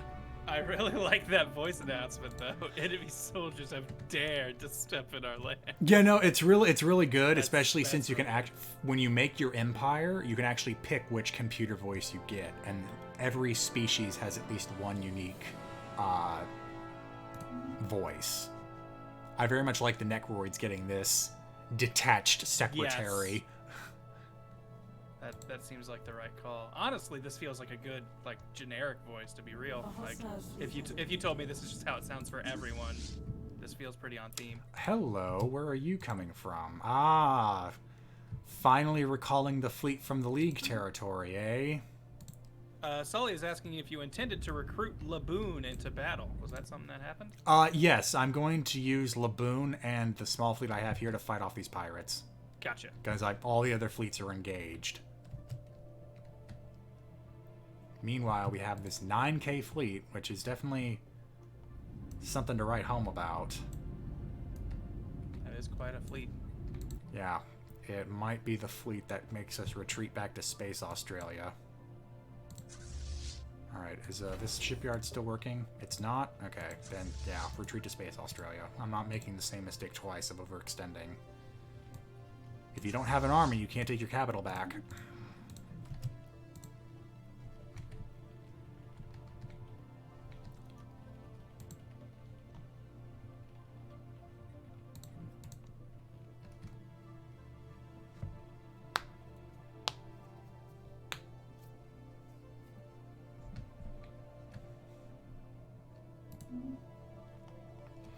Well, luckily that was good. The one of the things I was waffling on was whether to send the 4K, the Red Cross blood drive fleet over to Delphine and take it. Mm-hmm. Not doing that anymore. That was exactly the thing I was afraid of, that I'd take the system and have the fleet wounded only to go, oh hey, here's a much more powerful fleet about to show up. Shit, Bada shit, bing. run, run.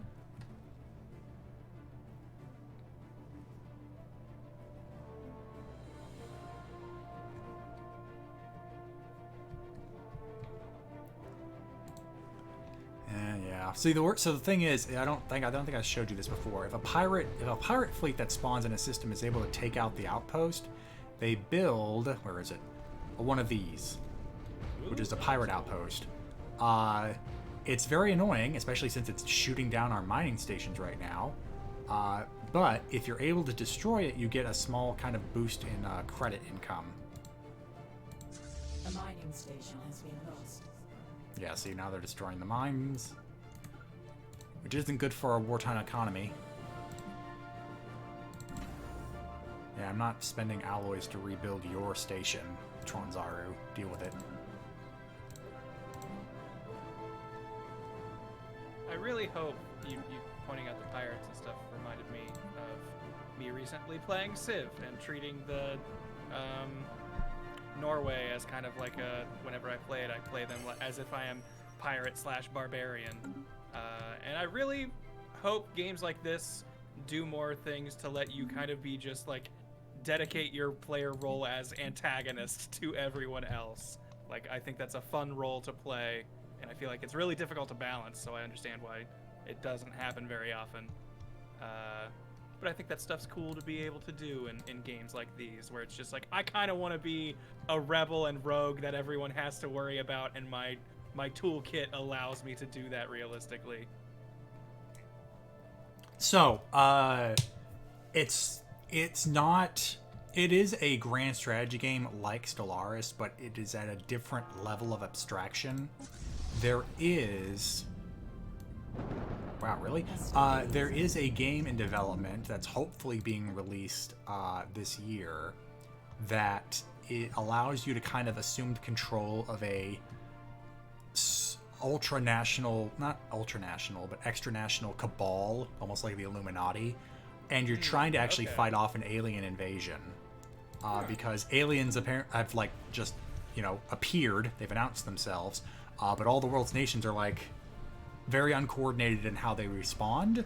So the whole game is built around these 7 kind of cabals, each kind of dealing with the aliens in a specific way.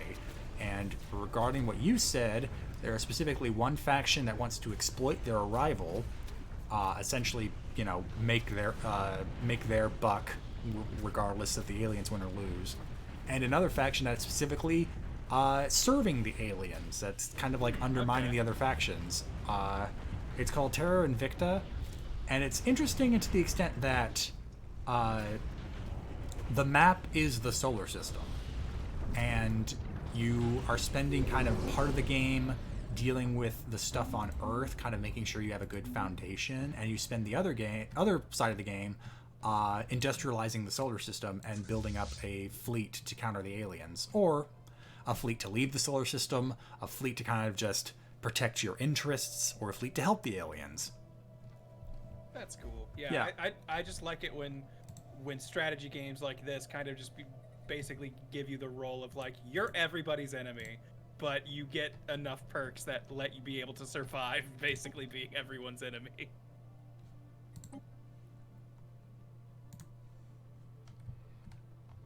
Alright, what are you guys doing? Heading to Space New Zealand. I do wonder if they're going to go the extra step and take out Space Australia, because we have a good garrison here. All of this together. Apparently, a group of Halo Marines went to Grant, by the way, too, and found some precursor stuff. So,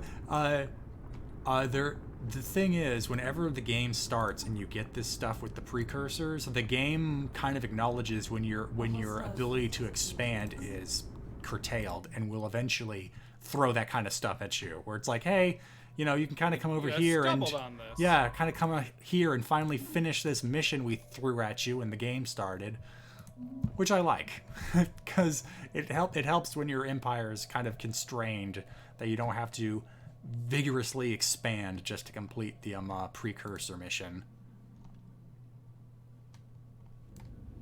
Alright, so they're gonna pretty much mow over. Uh-oh. More drugs on Lang's Doria.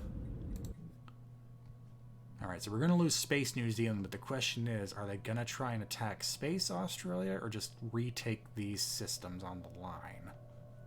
I'm not sure. Okay, now go to Haifong.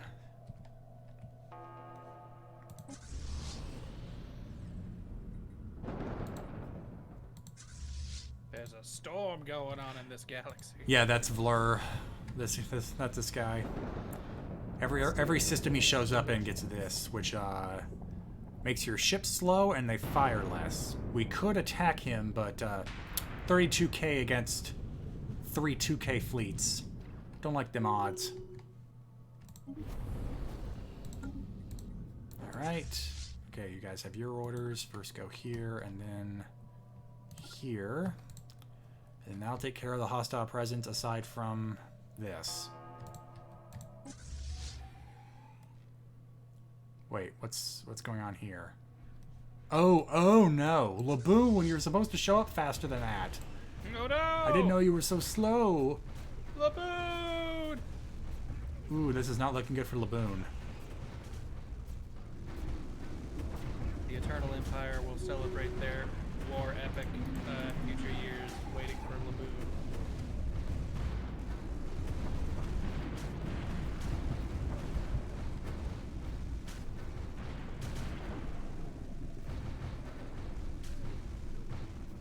Okay, haven't gotten to the hull yet.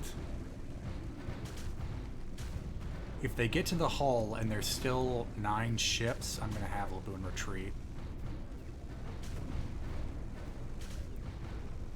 8 ships.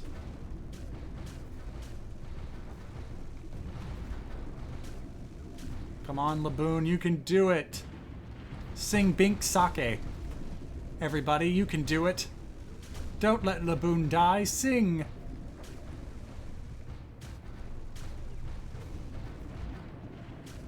Just look at all these little things chasing them around.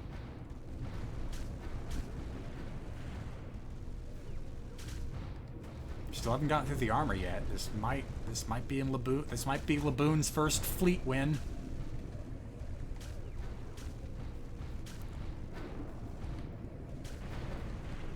Oh, okay. He was going after the outpost. Oh, but they got to his hull now. Protect that hull! Oh, it's getting kind of close. Hooray! They blew it up. Will Laboon win? 3 ships left. Laboon's almost at half his hull power. 2 ships left. 1? Oh wait, no, I was looking at Laboon. Almost. Almost. Less than half. Laboon did it! Hey! Yay, and while we were focusing on this, how much did we lose? Okay, they took Space New Zealand and left.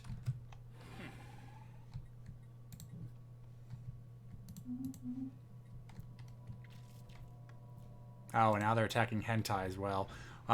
If we end, like I said, if we end up losing these 3 systems in a status quo piece, I can live with that. We invested a bit in those space stations, but otherwise it's not a major loss. We keep our choke Not something point. we can't get back later. Yeah. I'm more concerned about... Really? This again? The space station is actually stronger than the battleship, but I'm not entirely sure how this is going to pan out. Alright. We're starting to clean up our backfield a bit.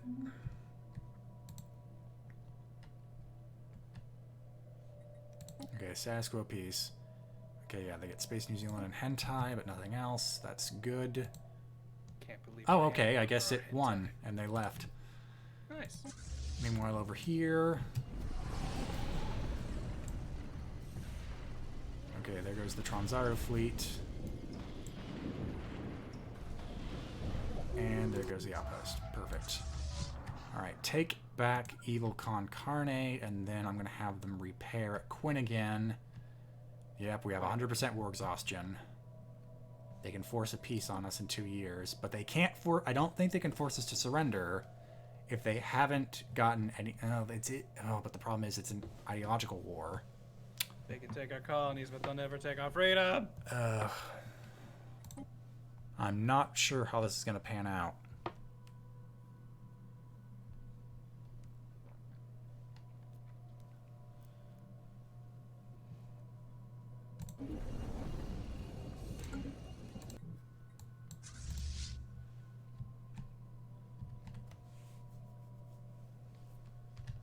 Actually, you know what?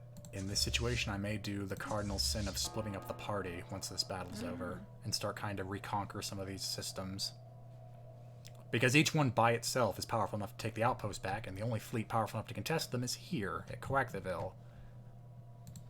And we need to start taking these systems back to start driving up their war exhaustion. Ah, and there go the raiders. They withdrew. Hopefully they did a lot of damage. Well, that 9k fleet sitting in opposition to us kind of says no, doesn't it? Okay, Nosgoth will go to Candyland. Incisors will go to Fang's Magoria.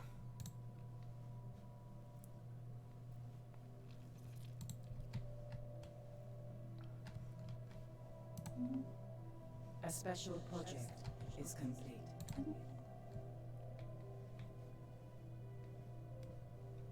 First League home system located. After the intense study of our recovered First League artifacts, scientists on Earth have managed to deduce the exact galactic coordinates of Fen Habinis, the home system of the Great First League. We should launch an expedition to the system before someone else beats us to it. Send it into the depths. Also, thank you, Nick, for the raid, bringing 123 people here. Right as we're closing up.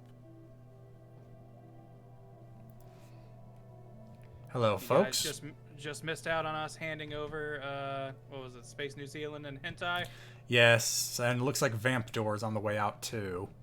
Damn. Yes, Unfortunately, our neighbors were a bit more aggressive than we were ready for.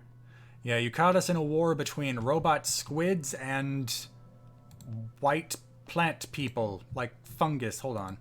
This We did have thing. a beautiful we did have a great victory to cheer for Laboon with, though. That was Yes, a good morale our boosting space moment. amoeba Laboon was able to take a system back from pirates. A beautiful pet. All right. Speaking of, you go back there and start rebuilding the mining stations we lost. And here is the next relic world we might be taking, the old homeworld of the First League.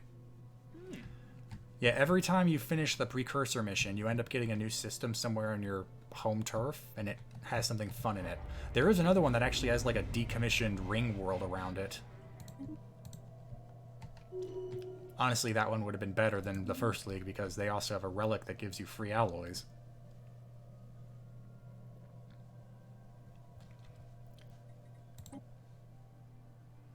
Alright, status quo peace needs 14 points. We've got still just over a year before the war exhaustion forces peace. I still don't think they can force us to surrender, but if this becomes positive, they'll force us to accept it.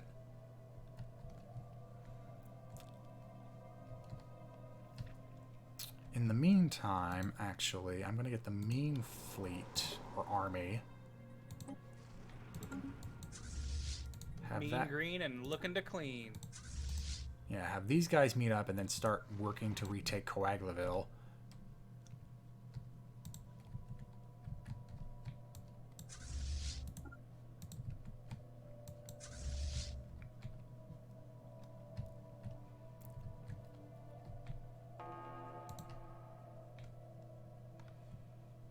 Alert. You are fighting on too many fronts. Still need the Darhesh Corsairs to be available. They seem to be serving as a good distraction.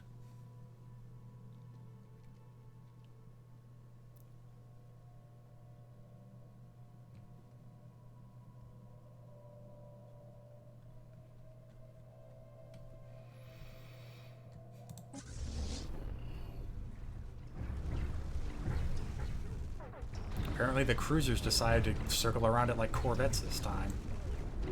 Weird. Okay, if I told you to repair, where would you go? All right, Quinn, head to me. Actually, yeah, you also head to Quinn. Retake Candyland. Where is this fleet going? Okay, they're going to Hematoid. Okay, see how fast you guys can in fact, you know what? You don't go to Quinn, go to Hematoid. I want to see if I can intercept that smaller fleet. Oh, it looks like they're heading for Kane, aren't they? Hold on. Nope. Dio's World. Okay, I'm not going to make this same mistake twice. We're sacrificing some credit income. Instead, build me a stronghold. I was going to say fortress, but fortress is the upgrade.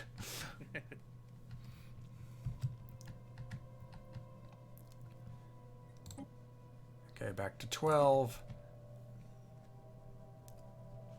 Alright, I'm actually going to bump up time to normal speed for once. At last, we will experience time in its real. Yeah, at long last, everything isn't on fire, so I can focus on a few things at a normal speed. Alright, we got upgraded. So much tech we're getting that we actually really won't be able to enjoy until this war ends, because it all involves upgrading fleets, and while our alloys are being built up, in fact, you know what? Don't exactly have the resources for it. Yeah, they're being built up enough that I'm actually going to start upgrade, since we now have a big fleet presence on the border here. A study has been completed. Alright, Fen Habinis III was the administrative center of the First League throughout most of its existence and served as the seat of their great senate. The planet was densely populated with a planet-wide city covering most of the surface. Food had to be imported from other member worlds to support the untold billions living on this enormous metropolis. When the League collapsed, these food shipments ceased virtually overnight. Those with the means departed for other worlds, but most of the population remained behind. Mass starvation and anarchy followed as the planet was carved up between warlords and criminal organizations. The population continued to dwindle for a few centuries until the planet had been reduced to little more than a lifeless ghost world, a final epitaph of the First League. Epitaph, sorry. So basically, a big dead planet that used to have a lot of people. It was essentially Coruscant until the Republic broke up. And then they just stopped sending food. Obviously, a somewhat snide commentary on such a fragile alliance that their crowning glory was left for scrap. But we'll be taking that relic world because we can turn it into our own Ecumenopolis. We can turn it into our own Coruscant. Yeah. Our vampires need a place to city it up.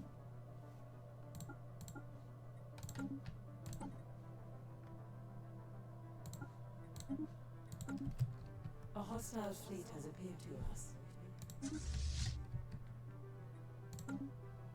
Ah, there's the League fleets. Getting ready to attack. They'll find Quinn well fortified against them. In fact, I'm going to upgrade it to a Starhold. Enemy soldiers dare to step on our hallowed sword. They're already... Yeah, they just took Kane, because there was no defensive army there. Crap. And that drove away the status quo piece. We're going to have to work to retake that. Yeah, but it looks like they're about to retake... they already retook the surface. Now they're going to retake the capital. So peace was never an option? It never was, but we can still get closer to that truce. It's just going to take longer. Alright, head to Smart and Handsome. A place I know very well. Alright. Well, if peace is going to be a little bit, do we know if this is a wind down point? You know what? Yeah, it feels like we're going to have to make a whole nother offensive to try and clean this stuff up. So, you know what? It's most likely going to take at least another hour, so I think this is probably going to have to be the stopping point. Alrighty. We'll wage war again some more next week. Yep. Luckily, it is looking like we are being resurgent. Not Vamp in space, it's Vamps in space. I think this is session, let's see, 6. Vamps are screwed 7. This is session 8. My ability to count has been thrown off with the number I missed. All right. Well, that is going to be it from us tonight. Tomorrow, we do have the TalkCast Pod Show, where we'll be reviewing the great year that was 2020. At least Hey, from the... it was a rough year, but some good media at least came out. True, this is true. And then on Thursday, we'll actually be returning to Among Us. More dastardly and underhanded tactics. And we're doing standard Among Us, right? Not the VR one. Not VR, but I think we're still gonna try and get that proximity chat stuff working. Yes, the proximity voice chat. That's right. Yeah. So That reminds me, I need to try hopefully, and set that up before yeah, hopefully the living and the dead will be able to interact a bit more as they're getting murdered. Looks like we have Zito doing some racing, so I'm gonna send you guys over there. Am I coming back? Yes, actually, the Stream 4-star perspective will be me again. Excellent, excellent, excellent. In the meantime, we're going to wind down with me sending you guys over to Zito, not Zetro. Darn these clumsy fingers. If only there was just like a quick auto ad way to do that. Yeah, especially when you feels like you can filter by channels you follow. That should be quicker. Anyway, folks. Also, like, you know what? Yeah. I was gonna go into a diatribe about how you can have channels grouped together as a network, and there should just be a raid someone on your network button. But Well, everyone, go to Zito and tell him if he has any Twitch contacts that'll help with that. Later, guys. Thanks, everybody.